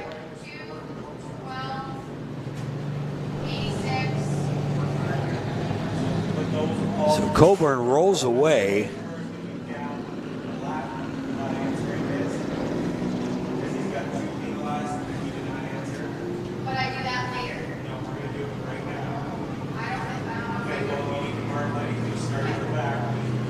Coburn down into the pits, picking up all the parts off that 91 car. Doug Stewart had broken out just before that, along with Caden Patrick. And we had mentioned Paul Fothergill. It got contagious there for a minute. It didn't. And then Brendan Patrick had his second stop as we'll watch the replay. Oh, man. Almost had it. Brendan Patrick had a second stop, and he did make it there right before the caution. And, well, he beat Steve by 1/10 of a second with a 20.4. So if you're going to do it, then why not top the charts? It's got to be tough, though. It's not easy, and I'll tell you, we started the program here at Delaware Speedway last year, and about halfway through the year, track ownership said, hey, you know what? We're going to put V8 stock race, $750 to win. Let's see how many cars we can get out. And there were so many guys showed up that night for their first time out. And guess who were the cars that dominated that night? The guys who've been doing it all year. There is a trick to it. You want to get your car to just a certain point where you know what it's going to do consistently, lap in and lap out. And you know what? You can say whatever you want about the breakout program. 2 years ago, we had 5 cars in this class. Now here we are with 18 cars. Now, again, there's a lot of extra cars here because there's a hot rod show tomorrow night, but most nights we had 15 cars in the field. And, just as simple as Doug Stewart, when he did have the accident, I told him, hey, I just saw a limited late model out there online, $1,050 or $1,500 for the chassis. You can get one of these cars put together, you can run 21.5-second laps for, I don't know, under 10 grand. Yeah. That's a pretty good deal. No, exactly. Exactly. Now, did the stop rule change from last year? So you used to have to come down pit road. That's what I thought. The problem was, as you can see, the amount of people on pit road. So it became the best thing we could come up with was stop in that entrance. I like it. Where there's enough room to pull off, come to a complete stop. Now, you sometimes got to play cop from up here, though, because people like to roll the stop sign, right? They try to hide behind the tech shed thinking they can get away with it. It's like having camouflage all over the car. Nobody can see it. But it's led to some good racing. It's led to a lot of times where we've got 4 or 5 cars in the lead pack all fighting for the win at the end. 2 wide finishes, 3 wide finishes. So great to see all the hot rods showing up a night early and coming out to support the program. And again, I love that gold 99 car. I like the fact that when you stop on the backstretch, it doesn't take you out as much as it did coming down pit lane. That pretty much wiped it out. Now, it's going to be hard for someone like Fothergill. He's deep in the field here, but still a lot better off than if he'd had to come down pit lane. Well, there's a reason he's the point leader. He's really good at this. You know, he does break out occasionally, but for the most time, you know, if you want to average out his lap times for the night, they'd probably most nights be in the 20.3 range. Yeah. You know, he's consistent. He's got 9 championships. Tonight, I believe, is going to be championship number 10 when we coronate him with the title in just a little bit. He's got a comfortable enough point lead over Jeff Ferguson coming into tonight that it looks like Paul Fothergill is going to be your champion unless something drastic were to happen here. So, again, I mean, the guy just knows how to race. He's done it in 3 different classes here at Delaware Speedway as well, been doing it an awful long time. And that car is for sale, and definitely a good piece. We'll see how he does here in the late going. Can he charge to the front? Darren Thurkettle and Dave Everson on the front row. Green's in the air. We're off and running. V8 stock, 16 laps to go.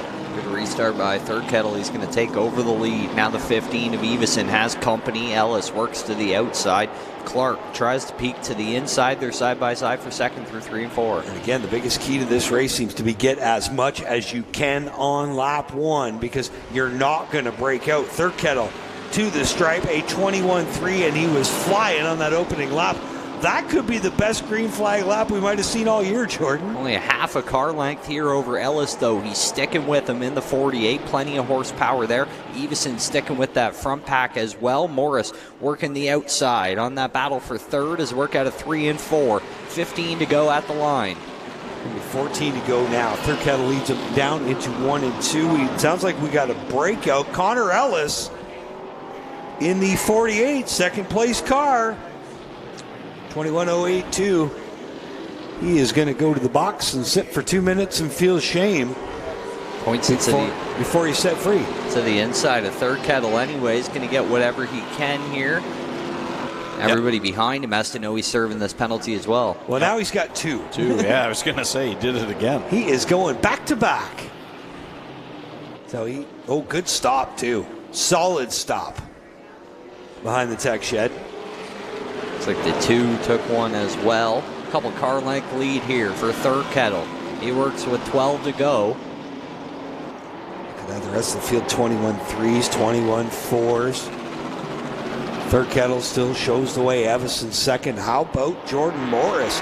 He started deep in the pack in that 73. Now up to third spot. 45 of Derek Clark getting in the mix as well. But Everson breaks out in the 15. That'll leave Thurkettle all by himself out front. 5 car lengths now separate him and Morris. Everson gets into Thurkettle through 3 and 4. They're working around Connor Ellis after he served his penalty. I wonder if Everson was just trying to mess with Thurkettle, knowing he's got to make that stop and go now off turn 2. There you see he pulls down to the inside, hard to the inside, going to jam on the brakes in that 15. He'll come to a stop right behind the tech shed, and off he rolls again. Steve Adams as well breaks out 21.051 in the 99 machine. Jordan Morris, one of our regulars, has floated to the top Darren Thurkettle, we haven't seen him out here too much this year, but great to see him out. Morris in second. Third is now Derek Clark. He's making his second start in the V8 stock cars. Then you've got Nick Clark racing with Braden Patrick for fourth. Battle on for the lead. Morris dives it to the inside of Thurkettle. They're even. Down the back, straight away, side by side. Now this is what Morris likes to do. He likes to get right beside the leader and just pace with him for as long as he can in that 73 car. He's going to slide on past the 56. Let him catch back up here down to turn 1.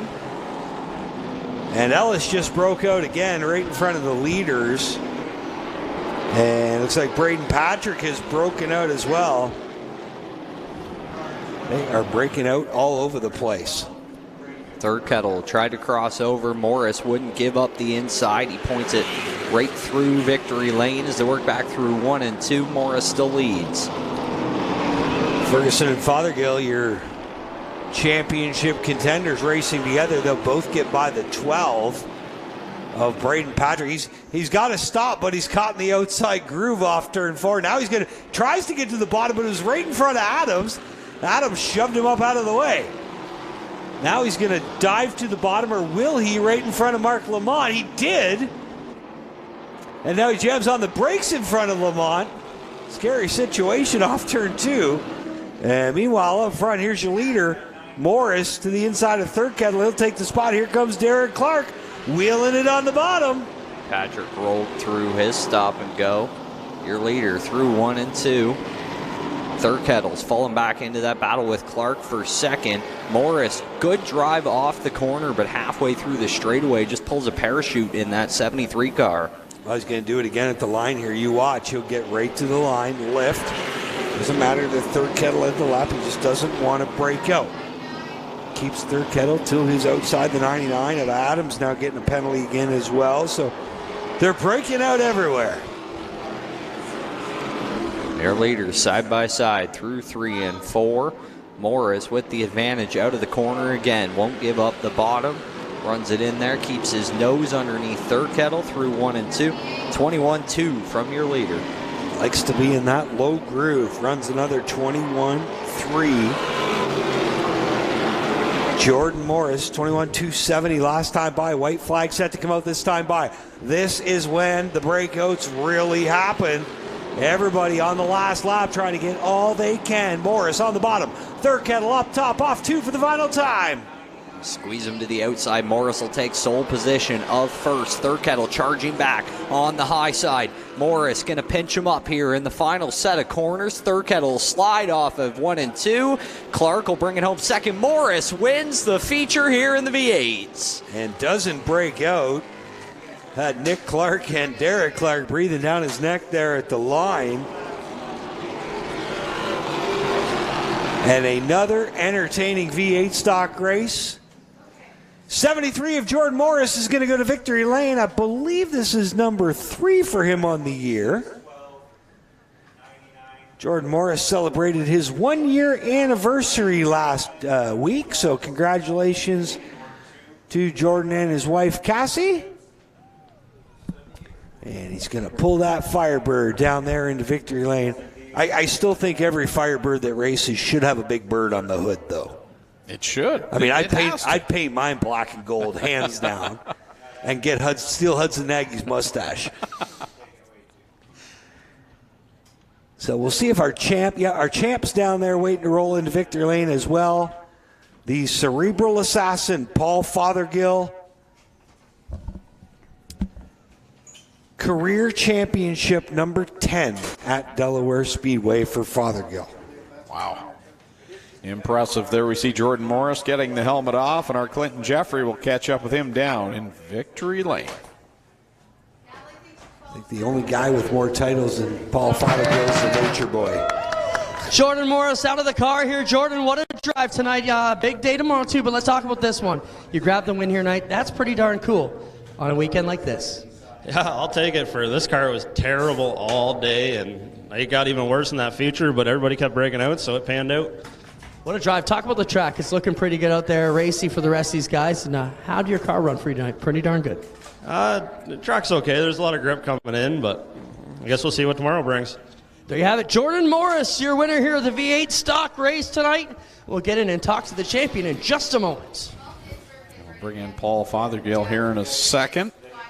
As you see Jordan Morris getting congratulations. I'm impressed between he and Thurkettle. Just going back and forth, and that's got to be so tempting when you're battling for that lead position and not to break out, not just to press it just that little bit further. But like you said, Jamie, that's a real science to this. These drivers know what they're doing, and congratulations goes out to Jordan Morris down there celebrating as Clinton Jeffrey's going to catch up with Paul Fothergill here in just a moment as he's climbing out of his car. He ended up in the 6th position is where he rallies after having one breakout during that race. 6 Truck Series championships, 1 Superstock championship, and now his 3rd V8 stock champion in that Tubby's Tire Service Tirecraft number 33. He is a wily veteran. Paul Fothergill, your 2023 V8 stock champ. Well, Paul, on the strength of a 6th place finisher, going to bring in the championship here in 2023. What does it mean to be the V8 stock champ once again? Yeah, it's good. We tried there a couple of years ago and didn't get past Tech a couple of times, but yeah, it's very good this year. We had one little bad night with a crash, but the rest of the time's been good. The drivers are good. They normally give you lots of room. Tonight was really good with all the other hot rod guys here. That was a lot of fun. It's good to see them here. We should get some more of them to come. It would be good. Really good crowd tonight, and I'd like to thank Dr. Edith Prouty Maintenance for sponsoring our class, and it's good to be back here in Victory Lane, Pennzoil Victory Lane. There you have it. Paul Fothergill, your champ here in 2023. We'll be right back live here on G-Force TV as we work on Championship Weekend from Delaware.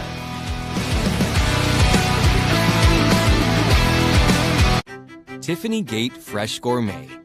Our savory potato sides can be prepared any way you like. Serve warm or chilled, as a main or as a side. Tiffany Gate Fresh Gourmet. Create your way to great taste. You're so tasty. Drive me crazy. Ain't nothing I can do. Rev up your engines and get ready for some high-octane action. G-Force TV is your one-stop destination for all the best racing action across Ontario. With free live coverage of the ABC Series, Bushwick and Speedway, Southern Ontario Sprints, and much more. You won't miss a single moment of the excitement. Whether you're a die-hard fan or a casual viewer, G-Force TV has everything you need to stay up to date on the latest racing news and events. Head to our website at gforcetv.net and start watching today. Early man discovered fire, but Qwick Wick perfected fire. Qwick Wick is the only fire starter that guarantees to start your campfire, wood stove, or fireplace without the need for kindling or paper. Find your nearest Qwick Wick retailer at QwickWick.com. Tiffany Gate Fresh Gourmet. Our savory pasticides can be prepared any way you like. Serve warm or chilled, as a main or as a side. Tiffany Gate Fresh Gourmet. Create your way to great taste. When your dream car becomes a nightmare, leaving you frustrated, stranded, and broke, you say, Goodbye, you piece of. Let's take it to TKC. What? You gotta pee? TKC. Let's take this piece of to TKC Metal Recycling. They pay cash for scrap cars. TKC will recycle your piece of car. Got a piece of car? Visit TKC Metal Recycling, 20 Cushman Road, St. Catharines. Well, good evening, everybody. Welcome to our weekly race chat. Adam Ross and Clinton Jeffrey are live and interactive every Tuesday night. Rivals Race Chat is your home for race discussion, debate, news, interviews, and more. They'll even take your questions and comments live on the air and talk to some of the newsmakers each week. Tune in every Tuesday night at 8 p.m. on G-Force TV.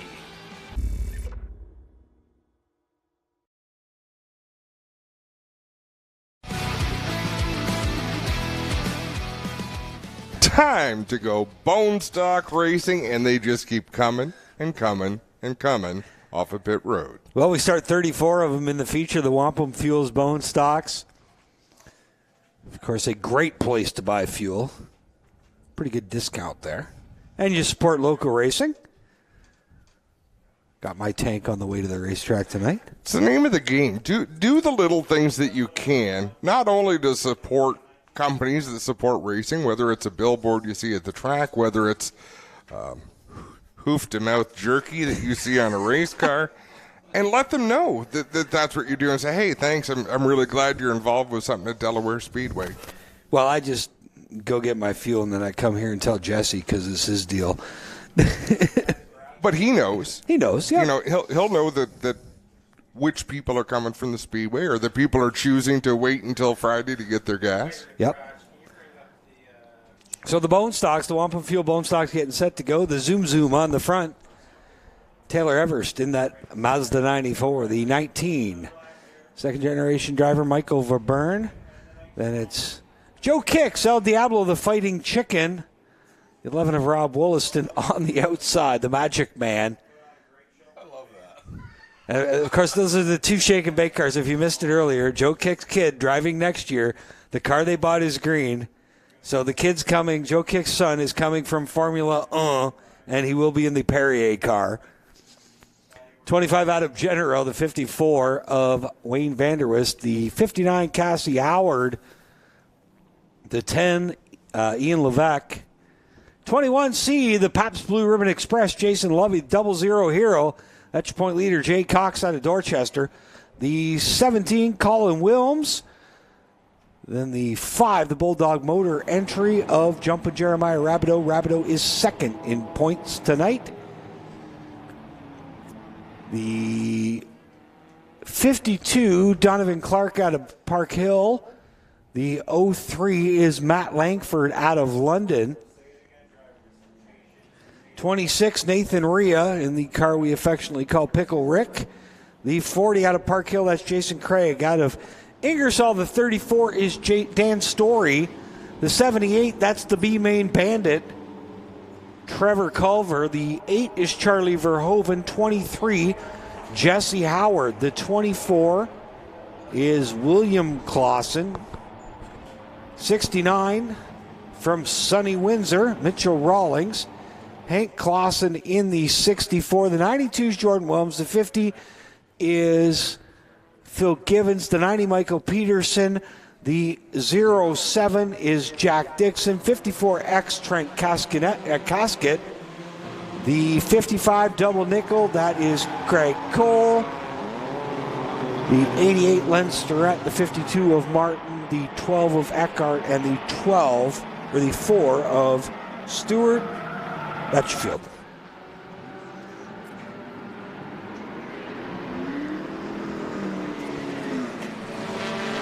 Everest leads as they head into 1 and 2 here. Verburn trying to poke his nose to the inside. Gets a nose into the right rear quarter panel of the 95. Your battle for the lead happening about 6 car lengths in front of Joe Kicks. Another 4 back to Adam Genero, runs 4th. Battle on for 4th on track. Jason Lovey working on the 25. He's going to work his way past. Lovey moves into 4th. Now Wilms trying to fill that spot on the inside of Genero. They run side by side. Here comes the 5. Rabideau works his way to the inside as well. Great battle up front, Everest and the 19 of Verburn. Look at that left rear of Verburn's car right up off the speedway through 3 and 4. That car is a former feature winner. It wasn't with Michael Verburn behind the wheel, but he has gotten better and better every time out. And you see that left rear wheel right up off the speedway. And he works his way on past Everest for the lead. Here comes Lovey as well, side by side with the 95. That's your battle for second. Colin Wilms trying to figure out who to follow through. He's going to pick the inside as well, side by side for third now. Everest falling through this pack. Look at how well that Jason Lovey car handles down the front stretch. Just absolute horsepower. Watch, he gets about halfway down the straightaway, and then it just kicks into high gear, and off he goes. This is huge. Jeremiah Rabideau has joined this front battle, and Jay Cox caught way back there in traffic. He runs about 12th. The gap between those front two, Rabideau trailing by 5 coming into this one. Looking to put a statement here with 1 race remaining. Jay Cox trying to do everything he can to get up near the front and stop the bleeding right now in that 00. He's a whole bunch of positions, probably about 10 behind the 5 right now. That Bulldog Motors machine, the Honda on the bottom. He'll roll up into 3rd off turn 4. Rabideau's got places to go past Michael Verburn. Now he goes to work on the 17. Colin Wilms runs 2nd. They're about 6 car lengths behind your leader, Jason Lovey. Rabideau trying to find somewhere to go on that 17. Not a lot of guys have been able to get a Honda to work in this class. Sorry, check that. Nobody has been able to get a Honda to work in this class except the 5 of Rabideau. He was a championship contender last year. Came right down to the final race between him and Joe Lawrence. He's a championship contender right now, and he is putting a whipping on Jay Cox. Sends it to the inside on Wilms. He'll move himself into 2nd. Cox still back there in a battle. He made his way past Wilms in the 93. Now he's working under Story. That's for, I believe, 12. Still the Pabst Blue Ribbon Express out front. 2nd goes Rabideau. 3rd is the 17. Good job by Colin Wilms here tonight. Mike Verburn representing up into 4th. 5th is the 54 of Vanderwist. Then you've got Donovan Clark in 6th. 7th is Nathan Rhea. 8th is Taylor Everest. 9th is Joe Kicks, and rounding out the top 10 now, Jake Cox on the outside of a 3 wide off turn 4. He's on the outside. Wilms in the middle. He's been fighting back against that 00 car. They're working right behind Taylor Everest, who started on the front row. He's worked his way backwards in that green 95 car. Wilms to the inside. Cox is going to follow him as they work through 3 and 4. Great battle down there. A couple of really fast cars in Jordan Wilms and the 00 of Jay Cox. Both have been to victory lane numerous times on the season. They'll race down into turn 1. There you see the 03 of Langford. He's getting by the Zoom as well. There's Ricky Bobby. Joe Kicks in the 12 racing with Dan Story off turn 2. Rabideau made quick work of Colin Wilms up front, but hasn't been able to lose him. Your leader, Jason Lovey, works through 1 and 2. He had a really strong start in the heat race and then really started to fade near the end of it. So we'll see what Rabideau can do from about 6 car lengths back here. Rabideau is the quickest car on track right now with a 23.27. Lovey and Wilms both only able to generate times in the 21.3 range. So definitely some speed in that Bulldog motor entry, but might need some help in a yellow flag if he really wants to have a shot at this one, or maybe some lap traffic, which is what Jason Lovey's coming into now. About to come up on 5 cars here, all working 4 positions. Starrett on the inside of this battle. The 69 Rawlings in there as well. Lovey's going to dive it to the bottom. He's inside Starrett through 1 and 2. And he got trapped behind the 4 of Stewart briefly. Here comes the 5 of Rabideau. Big swing on the outside. Has a good head of steam. He's going to fly down the Delaware Hill. The hole's going to open at the bottom as the 21 gets through, but it closes before Rabideau can get there. Here he comes with a big door slam on the 4. And now 1 car length separate your leaders.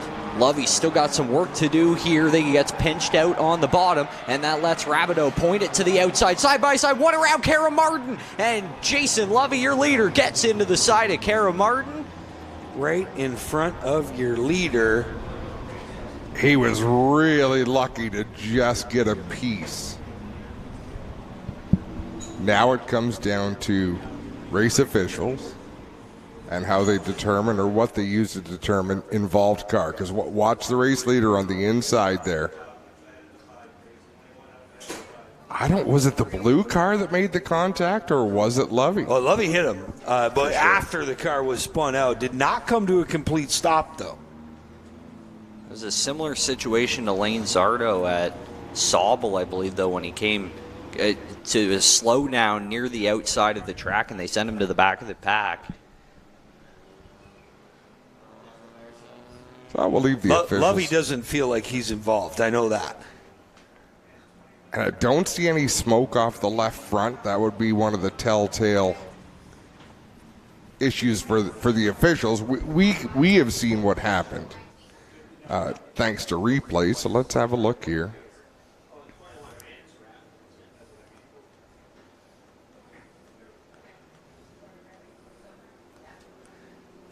So the 21 definitely hit the spun car on the way by, but definitely did not stop by the same token. And was not part of the initial spin. No, definitely not. And it's also the first time I've seen Pabst Blue Ribbon on the side of a race car since Dick Trickle, too. It does look good. It just that logo belongs in stock car racing. It should be on the hood. Is that not where it was on Trickle? It was that It was everywhere. It was that was definitely on the hood.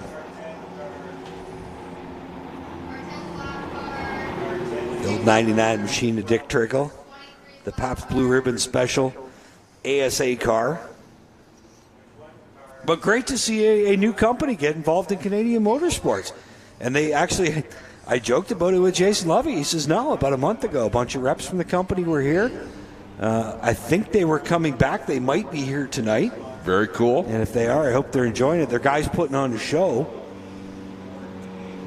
Well, we were just talking about it, support the brands.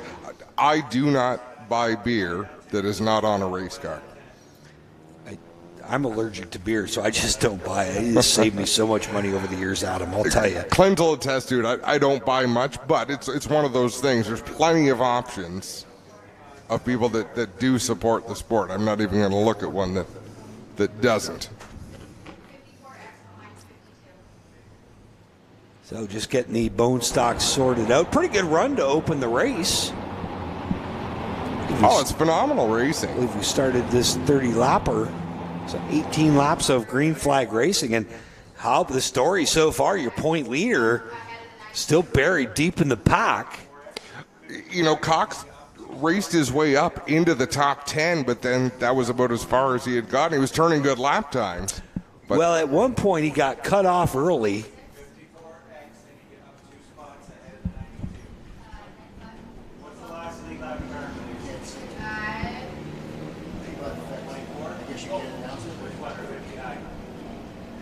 And real quick note to the folks in attendance, if those are your kids down by the fence, please go get them.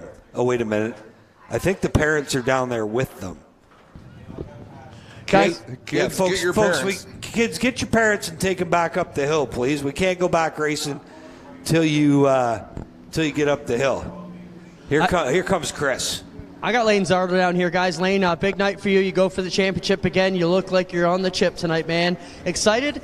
Nervous? What's the story here with this 36 Bester Forest Products machine?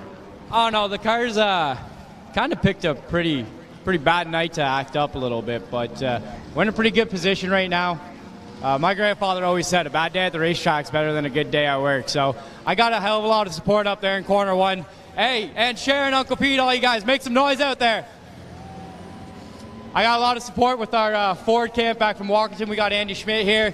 We got John Saunders here who built the engine. Got to thank Brian Mack for all the support he does on the car with all the chassis set up. We got all these sponsors on the car that I don't know if we can pan out the camera because they really deserve it. We got Gord's Basement Waterproofing, Ace Performance, Shelby Roofing, Leslie Ford. No, I got to cut you off there. You don't get all that till you win. Can you win the championship tonight, Lane?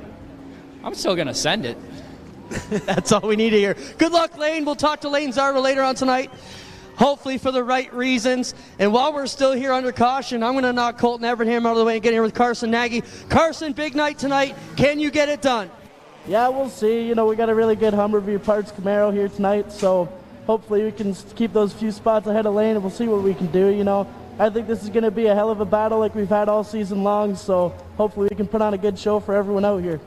There you have it. Good luck, Carson Nagy. Two of your championship contenders going at it hard as the white flag comes out for the Bone Stocks, guys. There is less than a 2% chance that Clinton moved Colton Evernham out of his way. He asked him politely if he'd step aside. One of my favorite lines in all of motorsports history that I've ever heard last year at the banquet. Lane Zardo's acceptance speech from 2022 or 2021 because we did both years at the same banquet. All kids want to grow up being an astronaut, a firefighter, or a race car driver, and gosh darn it, I'm a race car driver. And ain't that the truth? Living out the dream. He gives good sound clips. So Bone Stocks getting set to go. We are in the second half of this one. 12 left to go. 18 down. Your championship contenders will restart second and fourth. Jay Cox gets tied up. Here comes the 5 of Jeremiah Rabideau. Big implications here. Rabideau hasn't led a lap yet. That will be worth a point come next week's championship race. As they work down the front straightaway, he's not going to lead this one. Jason Lovey leads at the line. They work through 1 and 2. Jay Cox still battling deep in traffic, is not able to clear that trio of cars. He's caught behind Jordan Wilms, takes a peek to the inside, gets loose off the corner. Not going to be able to get a run on Wilms down into 3. Wilms trying to push Clark through that bottom gap underneath Verburn. Now he's going to find his way through himself. Side by side now, Wilms and Clark as they work through 1 and 2. A whole bunch of second-generation drivers. Of that pack of 4 cars, you got 3 of them who are second-generation drivers. Going to be Wilms shooting out front, and he'll bring the 00 of Jay Cox with him. Jay Cox, a couple more to get by before he gets to that 5 car, working on Jordan Wilms. Now down the front straightaway to Donovan Clark, trying to charge his way back into that battle on the high side. So it was a 5-point lead coming into the feature. If they were to finish where they are right now, it would get trimmed down to 2. If Rabideau is able to get out front, it could be tied if they were to finish where they are right now and Rabideau were to get the lead. But so far, Jason Lovey's been strong enough to hold him at bay, and he will continue to do so into 1 and 2. Jay Cox not done, still working on Jordan Wilms. That battle happening about 12 car lengths behind Colin Wilms, who runs 3rd right behind your lead duo. Lovey looks like he's beginning to fade here in the later stages of this one. 8 to go. Yeah, he's come right back to the 5 of Jeremiah Rabideau as we still watch that race for 4th between Wilms and Jay Cox. Now here comes Matt Langford as well. Now back up front. It's Lovey holding serve off turn 2, but contact. Rabideau gets into him, gets Lovey loose. Here comes the Wilms car on the outside. He let him gather it up. That was a classy move by Rabideau. Jeremiah Rabideau, a wily veteran here at the Speedway. Thousands and thousands of laps. One of the cleanest drivers you'll find out there, and he showed it right there after he had the 21 sideways. Half a car length now separates them out of turn 2. Lovey able to fire off down the straightaway where he is the strongest here in that 21C. 1 car length separating them through 3 and 4. You know, if Rabideau wants to do it, he wants to do it clean. He tries to the inside here, takes a peek.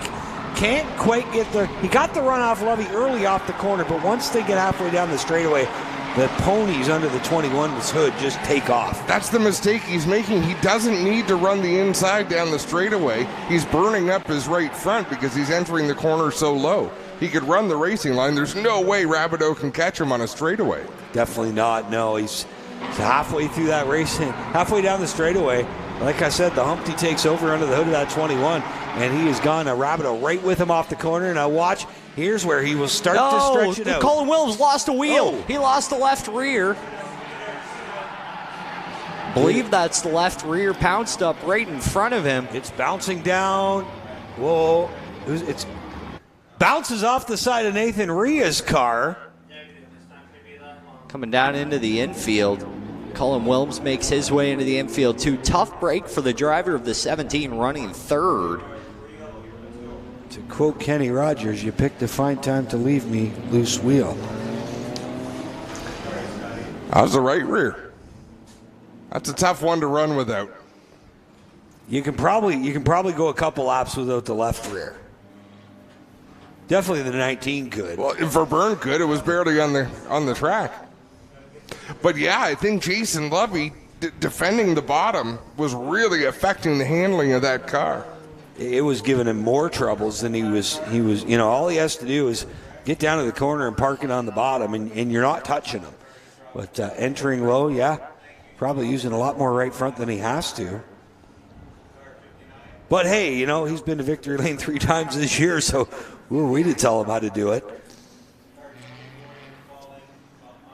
No, fair enough. Rabideau 2 spots ahead now of Jay Cox. Again, the lead was 5 points coming into the feature tonight.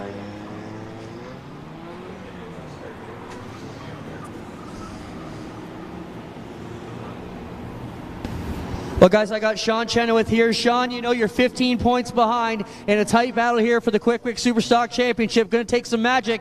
Do you got some here in the 89C? We'll just go out there and run as hard as we can. It's been a great year. I can't thank everybody that supports me enough. It'd be pretty tough to beat them guys without them having some sort of mechanical issue, but I don't wish that upon them. I hope they get to race it out good to the end, and if I got to race it out for third, I think with Trevor here, I'll be happy with that. And good luck, Sean Chenoweth. And while we're still under break, I'm going to move over here and jump in with Trevor. Trevor Culver, you need some help. 17 markers back. How do you feel going into the Qwick Wick Superstock 50-lap championship next? I feel like if I can win the championship, I got to win the race. So that's our mindset. We're going to go in with everything we've got and give it our best shot. We win the race. We know we did all we could do tonight and can go to sleep happy with that. So I can't thank my crew, my sponsors, my family, everyone enough for all the help. And we're going to pay them off with a good show here tonight. Thanks for all the fans for coming out too. Good luck, Trevor Culver. There's a few words from your top four as they get ready to go for the Qwick Wick Superstock Championship, guys. And I took it in earlier, but I didn't really take it in. There is one heck of a crowd here tonight. I looked out not long ago and thought, oh, wow, that really filled in nicely. And I was just noticing that there's still once in a while vehicles rolling in, people showing up late, people that have responsible jobs and had to work but still wanted to make it down here. So I think this weekend's going to keep building and building. Our new VIP village up in turn one with the Christmas lights up there. It's almost darn festive, isn't it? It's all about atmosphere. You can't buy it, but you can put in the effort, and Luke Ramsey at the helm and the team he's put together here is pretty impressive. Again, the place looking great. It's been a good last couple summers here at the Speedway. We've had good crowds, great racing. The car counts are up. The paving of the track has just improved the product tenfold. And the buzz is up. People are talking about it. They're talking about the program here on a Friday night. And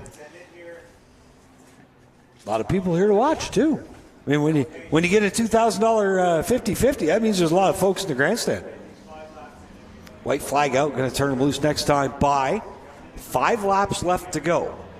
Jason Lovey in the Q and Lou Pabst Blue Ribbon Express has led since the early going. The 5, the Bulldog Motors entry of Jumpin' Jeremiah Rabideau from Glencoe on the outside of the front row. He is 5 points back of Jay Cox for the championship with 3 races to go, including tonight, of course, Sunday and next weekend's Pumpkin Smash.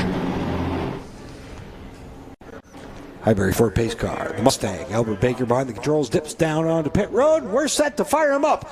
Scott Mackey, green flag in the air. We're off and racing.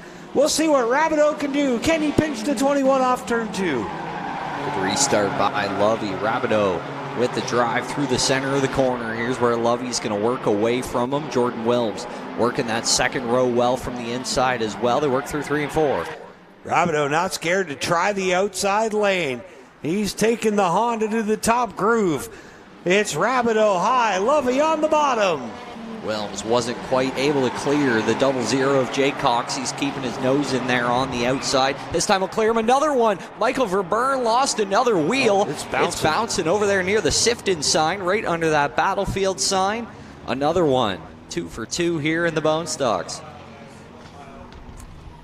That does become the challenge with a class like this. Keeping the wheels on the car? Yeah, though they're meant to be stock. There's a lot of stress on the components. So when they first paved the track a few years ago, that first night was not good. We had a lot of tires flying. That's when they went to the racing rims on the right side. Just a little beefier part. Yep. You know, a little stronger. It wasn't a performance issue. It was a safety issue trying to keep these wheels on the car. And I don't think we've seen 2 come off on the same night in quite some time.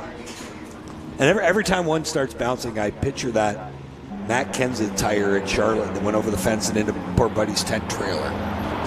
Or the one at Indianapolis this year in the 500 that went over into that woman's car. I believe she got a new car out of that deal. I wouldn't be surprised if she got free tickets for life. We were at the other end of the Speedway, so when it first happened, my phone was blowing up. Did you see that? Did you see that? I'm like, do you know how far it is at Indianapolis from turn 2 to turn 4? There's not much at the racetrack scares me more than a loose wheel. People don't realize how much weight that is and the speed it's going. Get out of the way. I was at Michigan 98, 99 when that happened, and definitely not something you need to see. That's why we get the yellow out right away. Like, I want to see how much damage there is to the front of that 26 car, because he took the wheel down in turn 3 pretty good off that car on the first one that came off. I watched a push truck one night at Canandaigua down in New York. A dirt modified wheel had come off, and they're great big wheel and tire. And it was rolling down the backstretch towards the pits. The pits are off the end of turns 3 and 4. And a push truck came out from where it was parked in turn 3 and met that tire. The tire was probably still doing a good 40 kilometers an hour. And the push truck hit it, or it would have rolled right into the pit area. Who knows what it would have taken out. But the push truck got out there and brought it to a pretty abrupt halt. We had a car spin out and hit the push truck here a few years ago. That's always entertaining.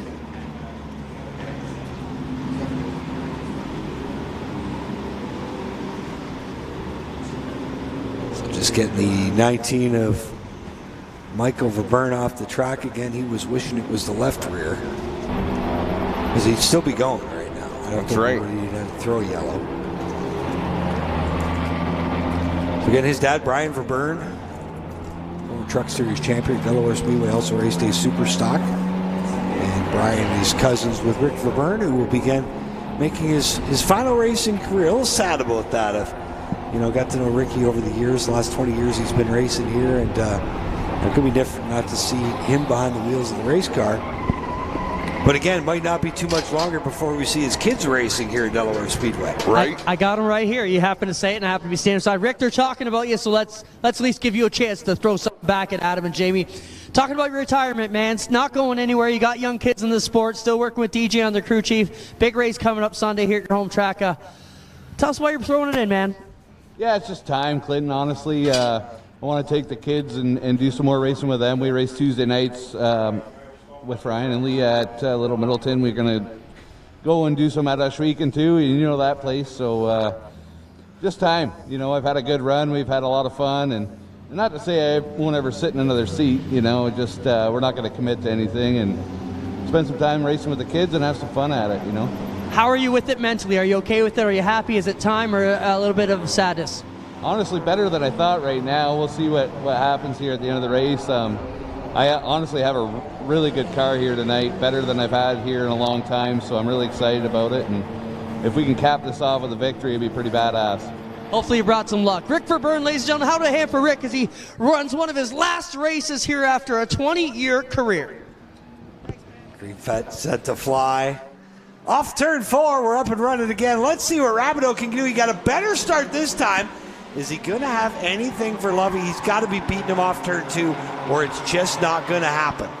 Looks like they're even out of turn 2. Lovey's going to drive away down the backstretch once again. Jordan Wilms filling that hole on the inside. Cox trying to find somewhere to go. The 5 will swing it up high off turn 4. This time, Lovey goes outside to block that move. Now runs the middle groove down the front stretch. Jay Cox not scared to go to the outside in 1 and 2. Rabideau going to keep him up there. Jordan Wilms working that inside as well. He pinches the 00 up near the wall. Rabideau a couple car lengths behind your leader as they work through 3 and 4. Cox unable to get it done on the high side. He's going to try again to the outside of Wilms. 2 to go at the line.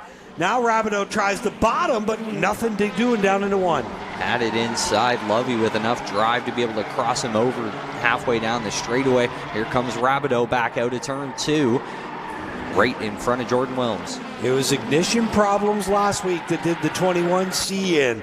So far, hasn't missed a beat here tonight, but we've seen this movie before. We've seen him leading to the white flag. He slams the door on Rabideau. And Kara Martin right in front of him. That's going to stack everybody up. That lets the 00. Jay Cox into the side of Rabideau. Everybody working their way around the 53. Here comes Wilms to the inside of Rabideau. Wilms to the inside of Rabideau. Gets a tap from Cox in the rear bumper. The 00 hero dives it to the bottom. Meanwhile, out front, it's Lovey. Lovey's going to win feature number 4 on the year.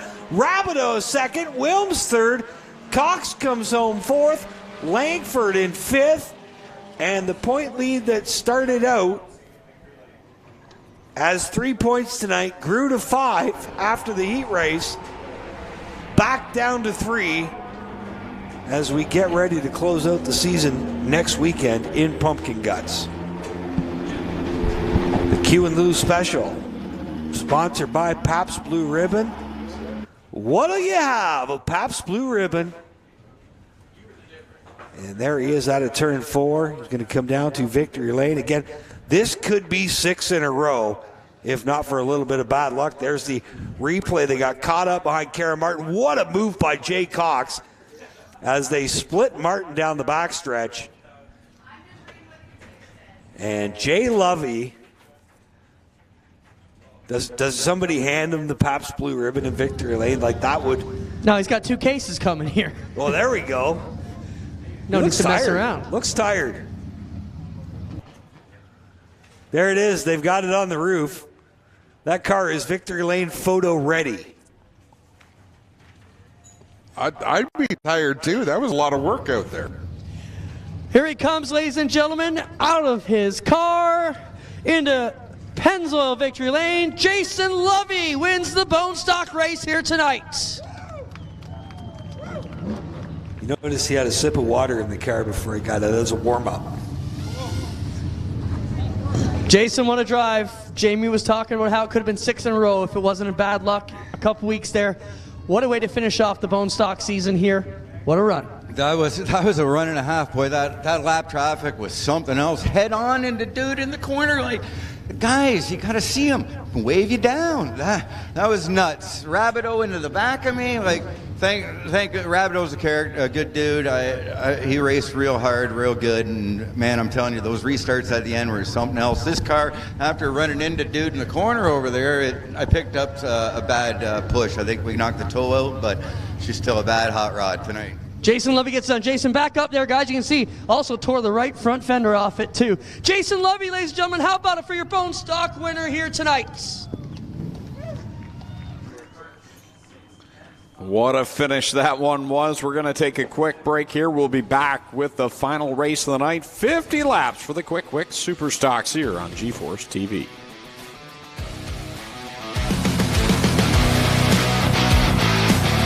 Early man discovered fire, but Qwick Wick perfected fire. Qwick Wick is the only fire starter that guarantees to start your campfire, wood stove, or fireplace without the need for kindling or paper. Find your nearest Qwick Wick retailer at QuickWick.com. Tiffany Gate Fresh Gourmet. Our savory pasticides can be prepared any way you like. Serve warm or chilled, as a main or as a side. Tiffany Gate Fresh Gourmet. Create your way to great taste. When your dream car becomes a nightmare, leaving you frustrated, stranded, and broke, you say, Goodbye, you piece of Let's take it to TKC. What? You gotta pee? TKC! Let's take this piece of to TKC Metal Recycling. They pay cash for scrap cars. Yahoo! TKC will recycle your piece of car. Got a piece of car? Visit TKC Metal Recycling, 20 Cushman Road, St. Catharines.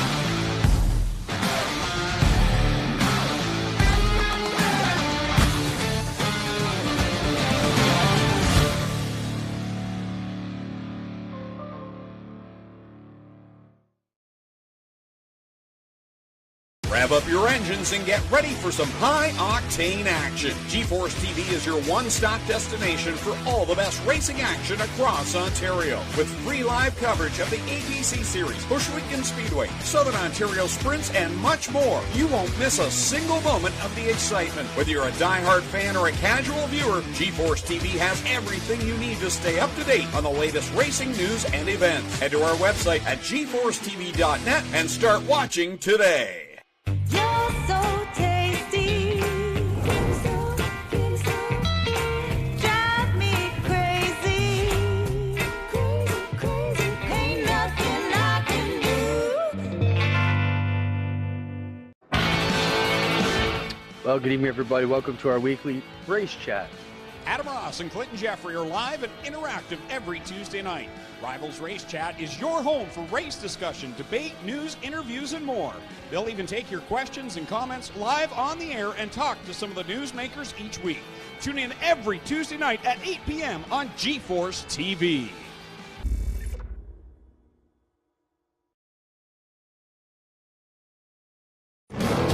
Back live at Delaware Speedway on G-Force TV. Adam Ross with the starting lineup for the Superstocks. Starting 19th out of Ushweek in the Glenn Stiers Racing, number 0, it's Glenn Stiers.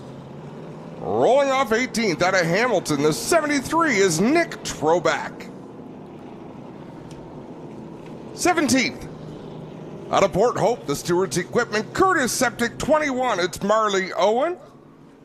On the outside of row number 8 out of Acton, the 56, Stewart's Equipment, NRD Byproduct Chevrolet, it's Brandon McFerrin. Starting 15th out of Stouffville, the Way Freight Services 905 Customs, number 17, Garrett Teamersma.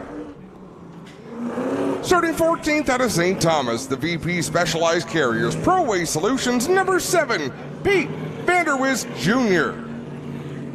Starting 13th in the 33 from Southampton, the Canadian Crane Rentals Ford, number 33, it's Roy Wilkie. Starting 12th from Oro, the Elmer's Flighting Supply, number 30, it's Gord Shepard. Starting 11th out of Stainer, it's the Bully in the Zancor Homes 48, Dwayne Baker. Now your top 10, starting 10th from Grimsby, the all-season excavating, number 77, it's Caden Lapsevich. Starting 9th from Cambridge, the London Recreational Racing, number 13, Justin Collison.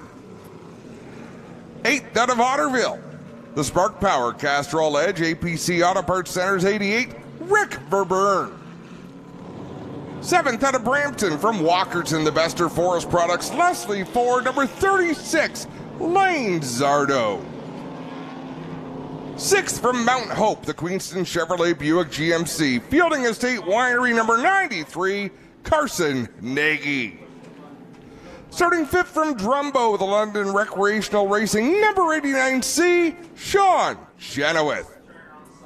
4th out of Elsa Craig, the Inventory Express Lubricants, Carter Trucking, number 1, Trevor Culver. Starting 4th out of Ancaster, the APC Auto Parts Center, Mitchell Cycle, Robson Scrap Metal, number 07, Steve Book. Now your front row on the outside of row number 1 from London, the Douglas Windows and Door, Bingo Country 28, Ryan Dyson. And on the pole from Mount Hope, he is racing for Colton Everingham here tonight, the 36N, it's Hudson Nagy. That's your starting lineup. Let's have a look at your ones to watch, race fans. It is our points contenders, the 36 of Lane Zardo, the 93 of Carson Nagy, the 89C Sean Chenoweth, and the 1 Trevor Culver. Those are your Tiffany Gate Fresh Gourmet ones to watch, and I think they're going to be the contenders here tonight, gentlemen. Well, I believe all 4 of them have been to victory lane here at Delaware Speedway this year. Chenoweth's been there a couple times. Nagy's been there multiple times. Culver a couple times as well. It looks like we're going to do the wave lap this time by, folks. So if you got something in your hand, something beside you, something white, something bright, seat cushion, hat, neighbor, if he's light enough, give him a wave. These drivers will wave back, and we'll set them off 50 laps to decide the Provincial Superstock Tour. The Qwick Wick Superstocks ready to get down to business in their final night of the season. Do we have any picks, gentlemen? Jamie? You know what? That 36 was just so... Sorry, the 36N was so fast last Friday night. I know he can get it done. It's a good piece. I'm going to go with Hudson Nagy to win the race tonight. Greg Callan? I'm going to go with Ryan Dyson. This is a race that snake bit him. I think tonight is the night for Ryan Dyson. it might be politically incorrect, but I'm going to do the same thing. I think Ryan Dyson wins the feature. You can't pick the same guy, man. All That's right, not fair. if I have to pick somebody else, I think it's going to be Trevor Culver, but I'll throw in a but. I don't think he's going to be leading late in the race, but I think he's going to win the race. I should have just left it at the 36 car. Well, now we know he doesn't think he's going to win the race. Trevor Culver has won a couple times here this year. We'll see what happens. Green flag set to fly. Hudson Nagy down low. Ryan Dyson on the outside. Green flag is out for the finale of the Qwick Wick Superstock Series. We've seen a bunch of these races go green to checkered. Will it happen tonight?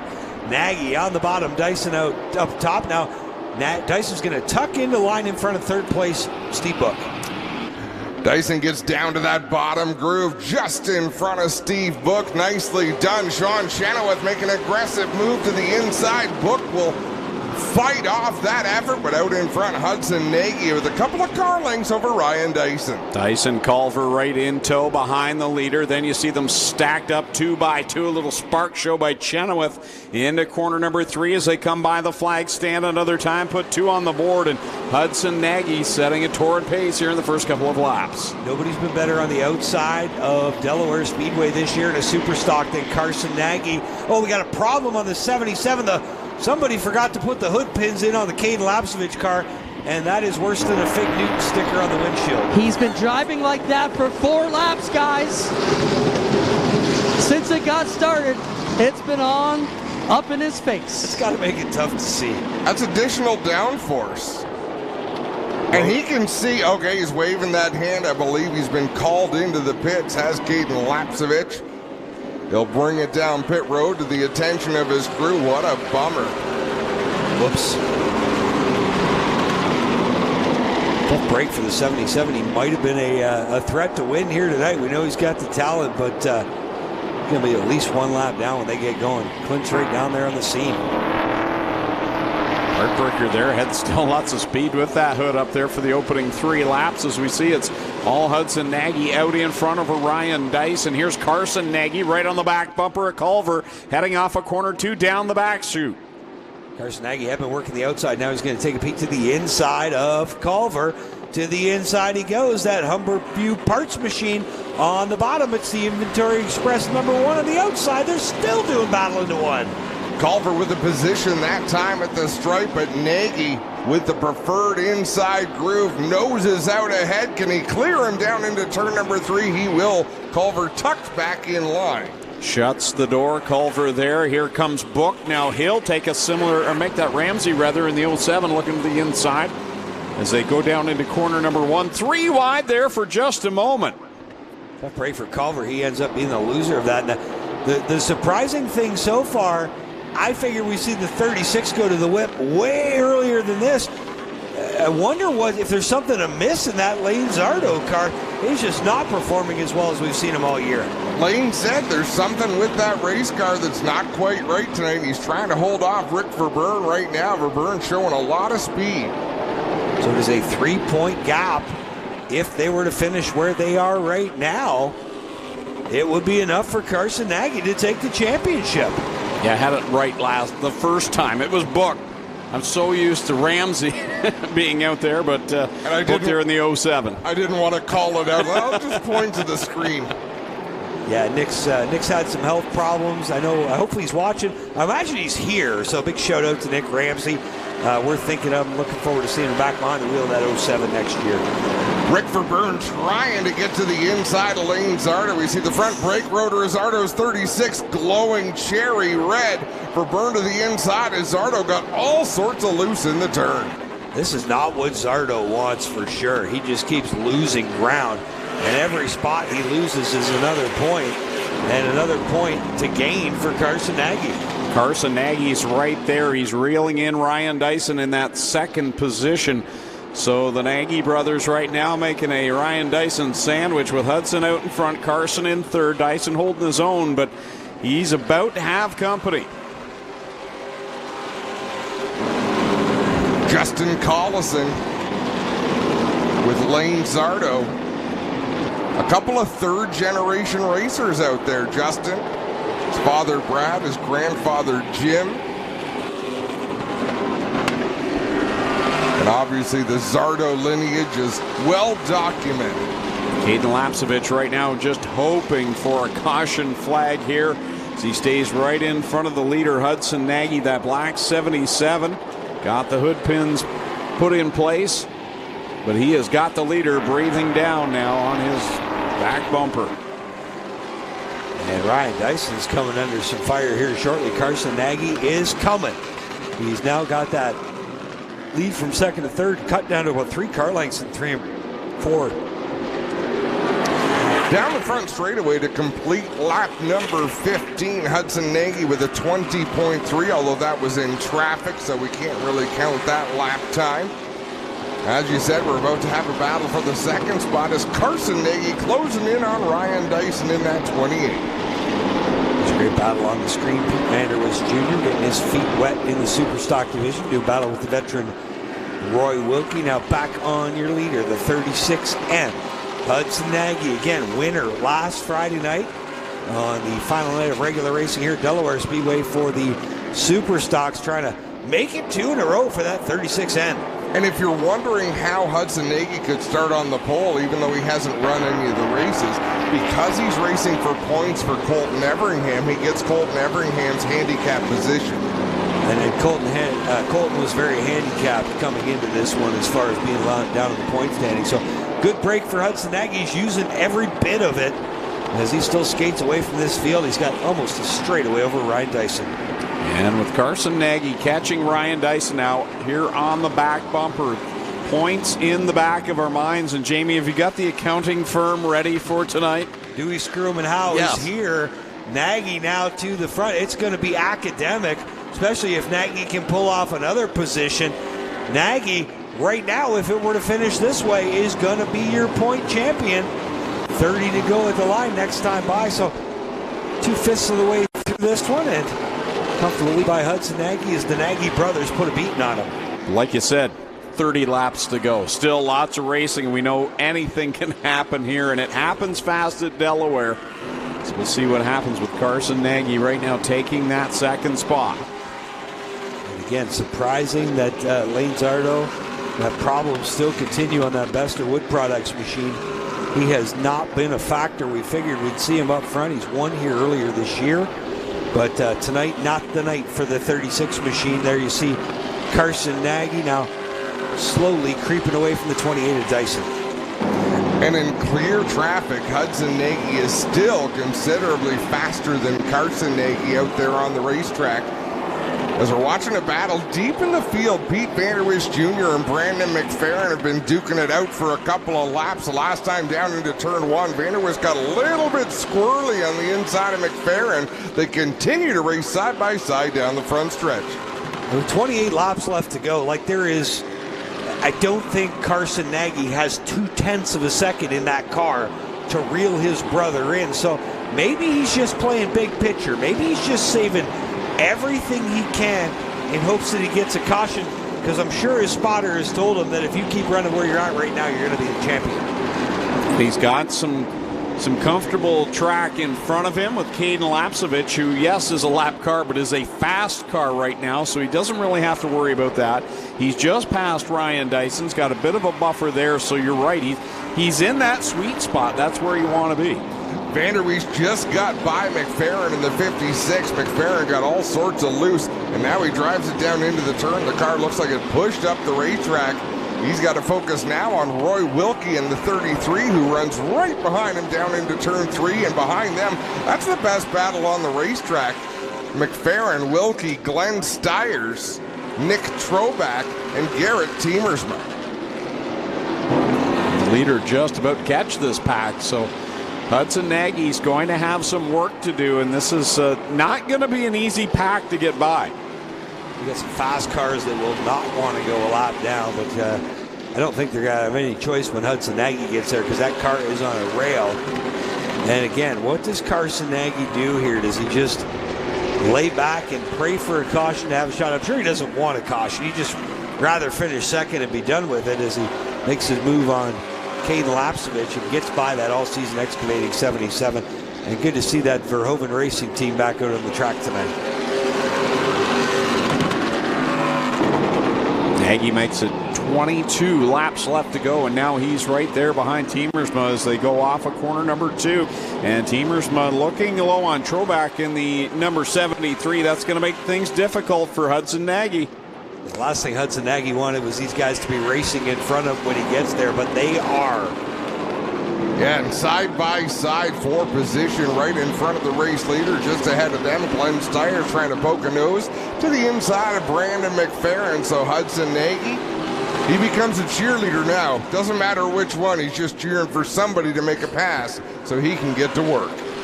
They'll go to the inside of Troback now at the line as they head down into corner number 1. 20 more circuits around, Jamie.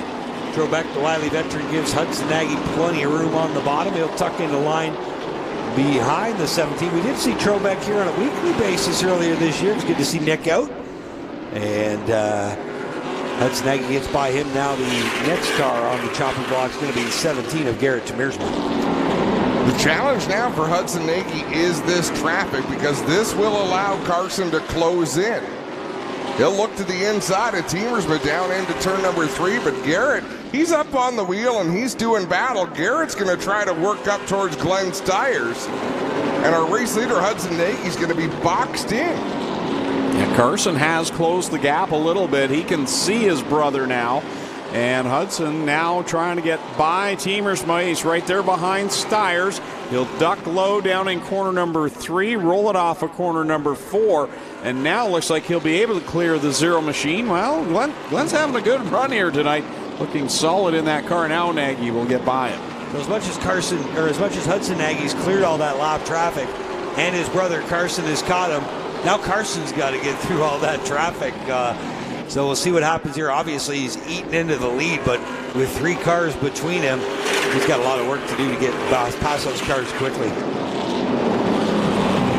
Down through 1 and 2, Nagy to the outside of Brandon McFerrin, and he has now cleared most of that slower traffic as Carson Nagy has just reached that slower traffic.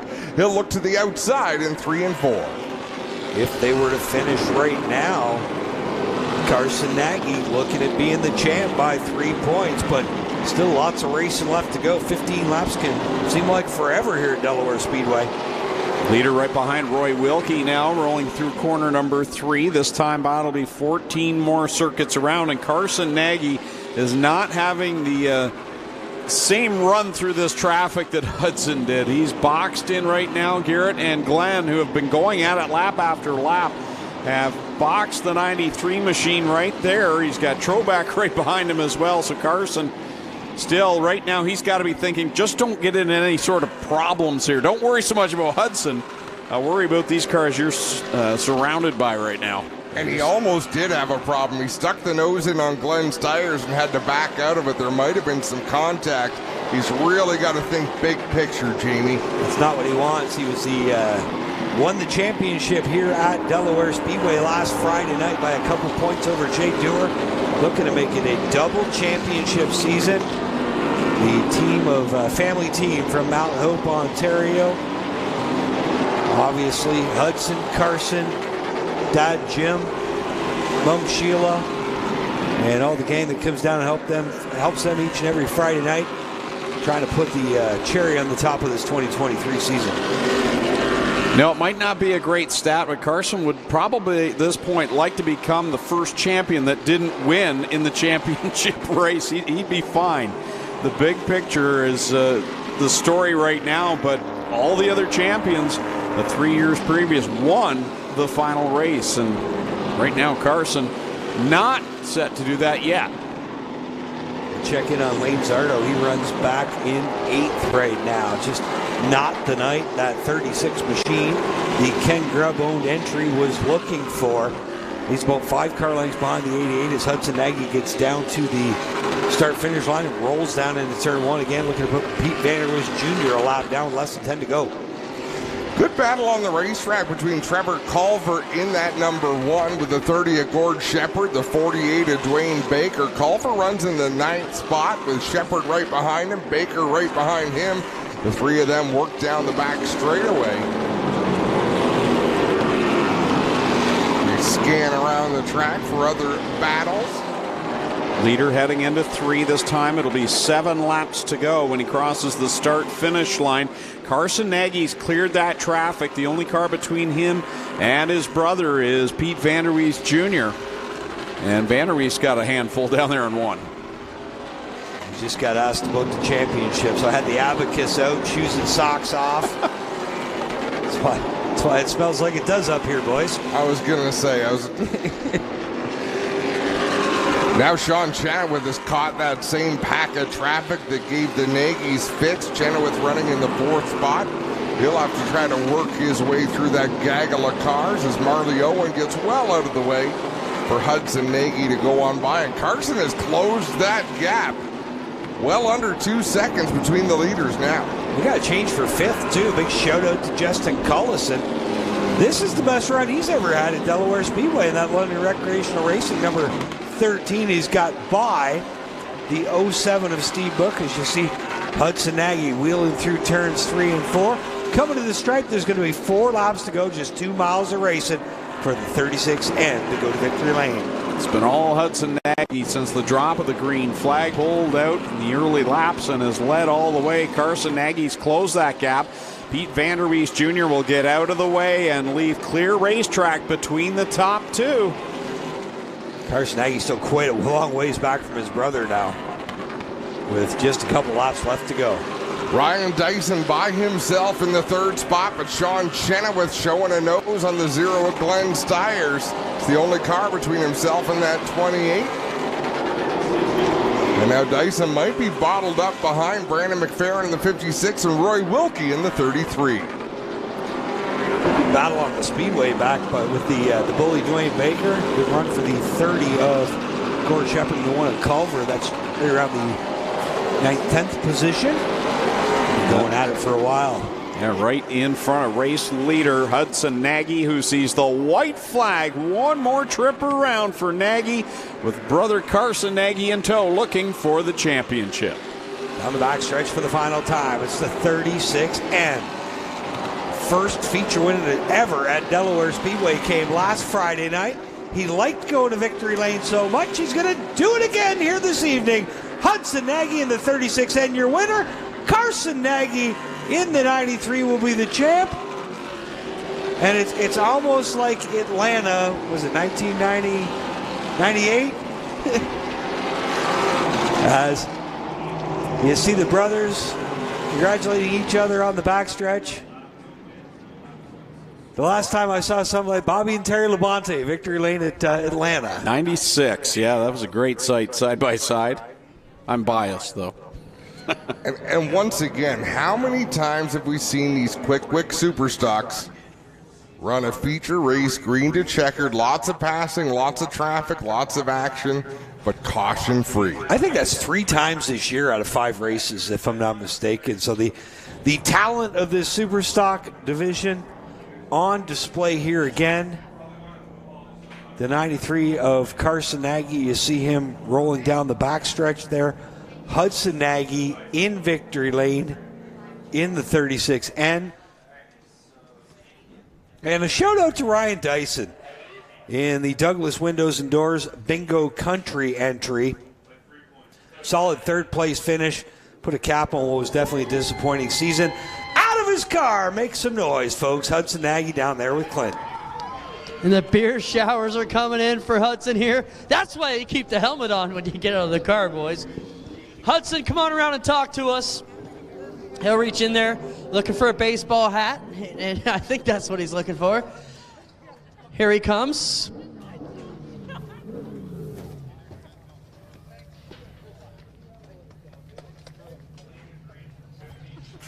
Hudson going to come on around the front and get a word with us here. All right, sorry, Frank, I got to steal him. Hudson, come with me. We need you out here, buddy. Hudson Nagy wins it, folks. Well, that's pretty wild, kid. 2 weeks in a row, you pick up the win. Your brother wins the championship. What a day for Nagy Motorsports here tonight. Kind of just speechless. I was, nothing really interesting going on the front hood pins, but, oh, man, these guys are so quick, and we really couldn't be here without everybody that supported us all year, friends, family, sponsors, everybody that comes out and watches. I'm a little bit lightheaded, to be honest. Well, we talked to you earlier. You said, hey, I'm running my own race. You did exactly that, Hudson. Your brother comes second and win the championship. Congrats to your whole family here tonight. Yeah, I'm super pumped for him. I didn't even know. We that's just how we operate. We run our own race, and from there, whatever happens, happens. So I'm pumped for him and everybody else that came out tonight. So thanks. There you have it, ladies and gentlemen. Hudson Nagy, your winner 2 weeks in a row here. In dominant fashion, yeah, it's pretty tough to look at the scoreboard as you go by, being where it's located there on the back straightaway.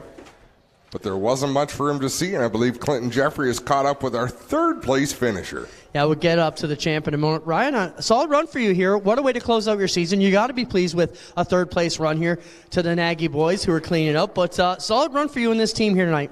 Yeah, we were fast. We just weren't Nagy fast tonight, I guess.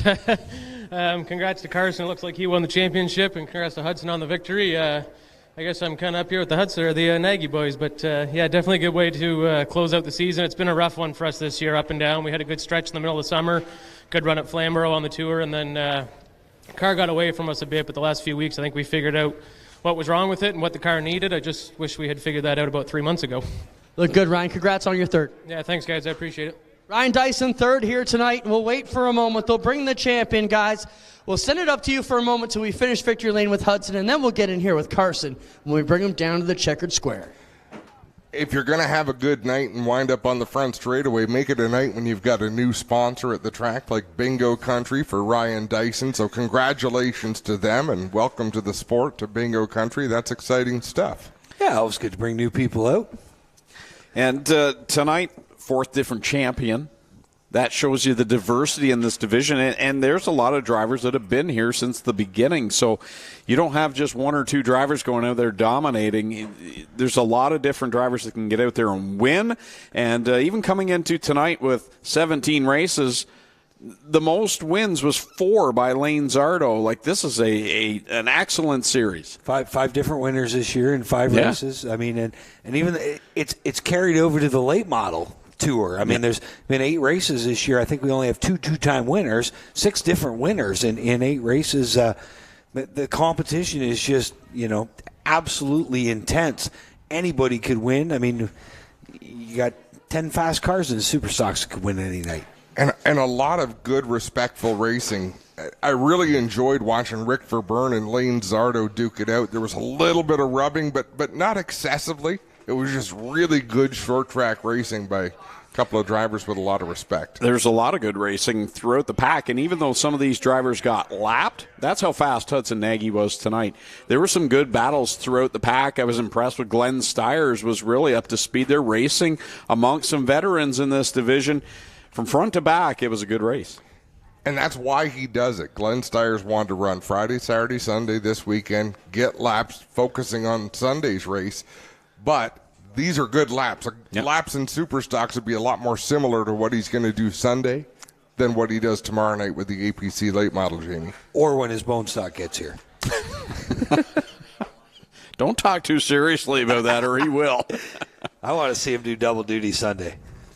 There you see the top 3 down in Pennzoil Victory Lane. Look, they all got a bucket of Qwick Wick for the starting some fires in the campgrounds tonight.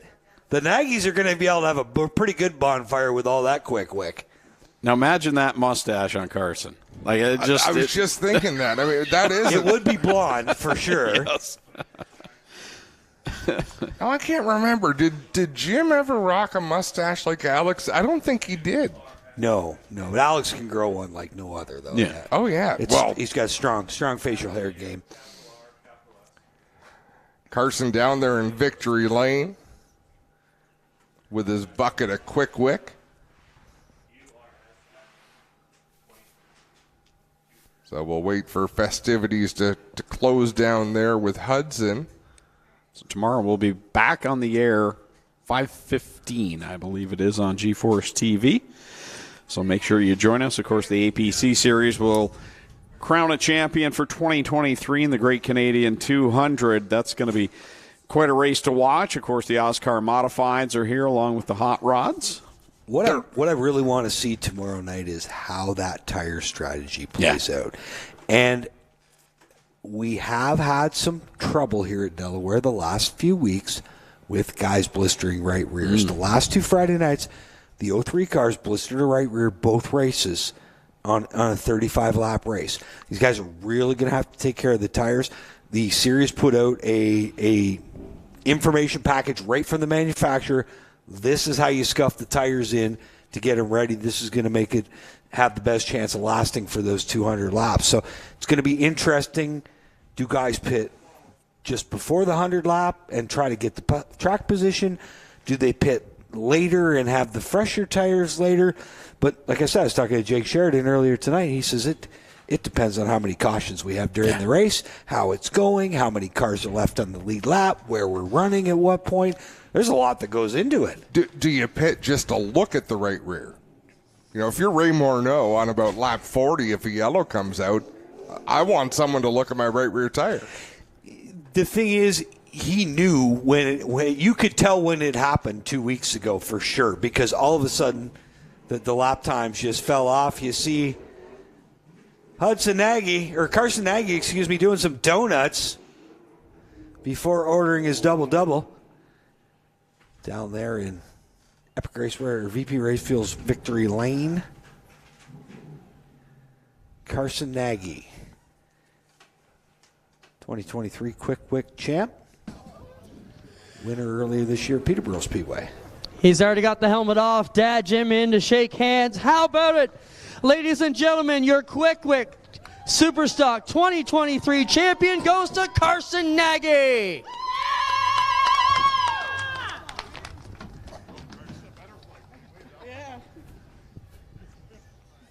There, now he's got the Qwick Wick flag from Dave Lloyd. We'll get him over here and have a word with him. How about it, ladies and gentlemen? He's your champ for 2023. Carson, what a drive. I mean, first off, how proud could your dad be tonight? You win the championship. Your brother wins the race. I mean, picture perfect night for the fam. Man, it's unreal. I've never thought of being here with my brother before, you know. Went from wrecking each other in go-karts to this. I mean, man, can't believe it. Let's talk about your season. It was long, gruel. A lot of stuff has to go right here to be the Qwick Wick Superstock champ. Man, coming into this year, we just wanted to be consistent and be up front competing for these wins, and we nailed that all season long. We had a mishap at Sunset Speedway there. We were able to rebound, and luckily we had a really good night here at Delaware Speedway. Solid drive. You must have a few people to thank. We'll give you a second here, Cars. Yeah, I got to thank HumberviewParts.ca, Queenston Chevrolet, the Fireplace and Patio Shop, Fielding State Winery, P-Energy Performance, RPM Racewear, Pennzoil for sponsoring Victory Lane here all year at Delaware. Qwick Wick, Frank, everybody, Dave, they've been so awesome to this series and can't wait to do it again next year. How about it, ladies and gentlemen, Carson Nagy is your winner. Let's bring Dave and Frank in with them quickly. Quickly, Dave, let's get the trophy presentation. I'm sure you want to say a few words to Carson. Hey, Carson is a great champion, great season. You're an amazing ambassador for our brand. Frank and I can't thank you enough on and off the track. Great job. Enjoy this off season. You deserve it. Thank you. Thank you so much. It means the world. There you have it. Carson Nagy, ladies and gentlemen, your 2023 Qwick Wick Superstock champion. If you want to see something funny, Clint, see if Jack can get a shot of the front of that car. So about halfway through the season, all of a sudden these stickers showed up. And it was a picture of Jim Nagy, and underneath it just said hashtag Jimmy Nation. That picture is all over the front of that car. So that is Jim Nagy's face. I remember seeing it on Facebook. They dressed him up. In a couple of shots.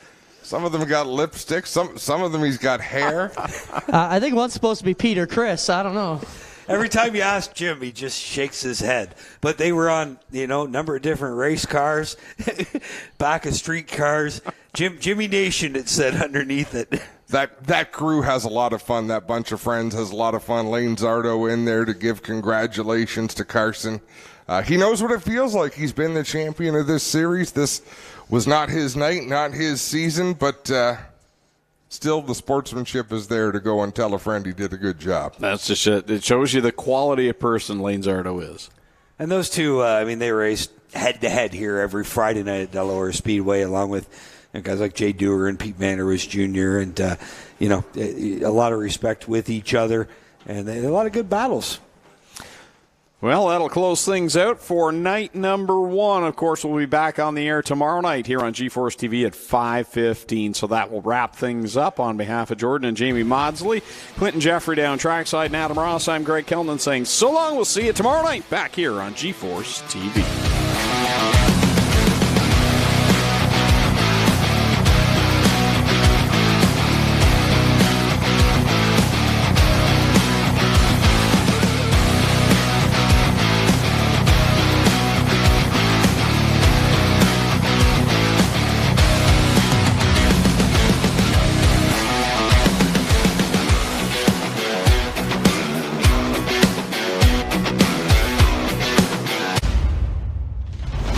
Copyrighted broadcast may not be reproduced, retransmitted, or used in any form without the authorized written consent of G-Force TV.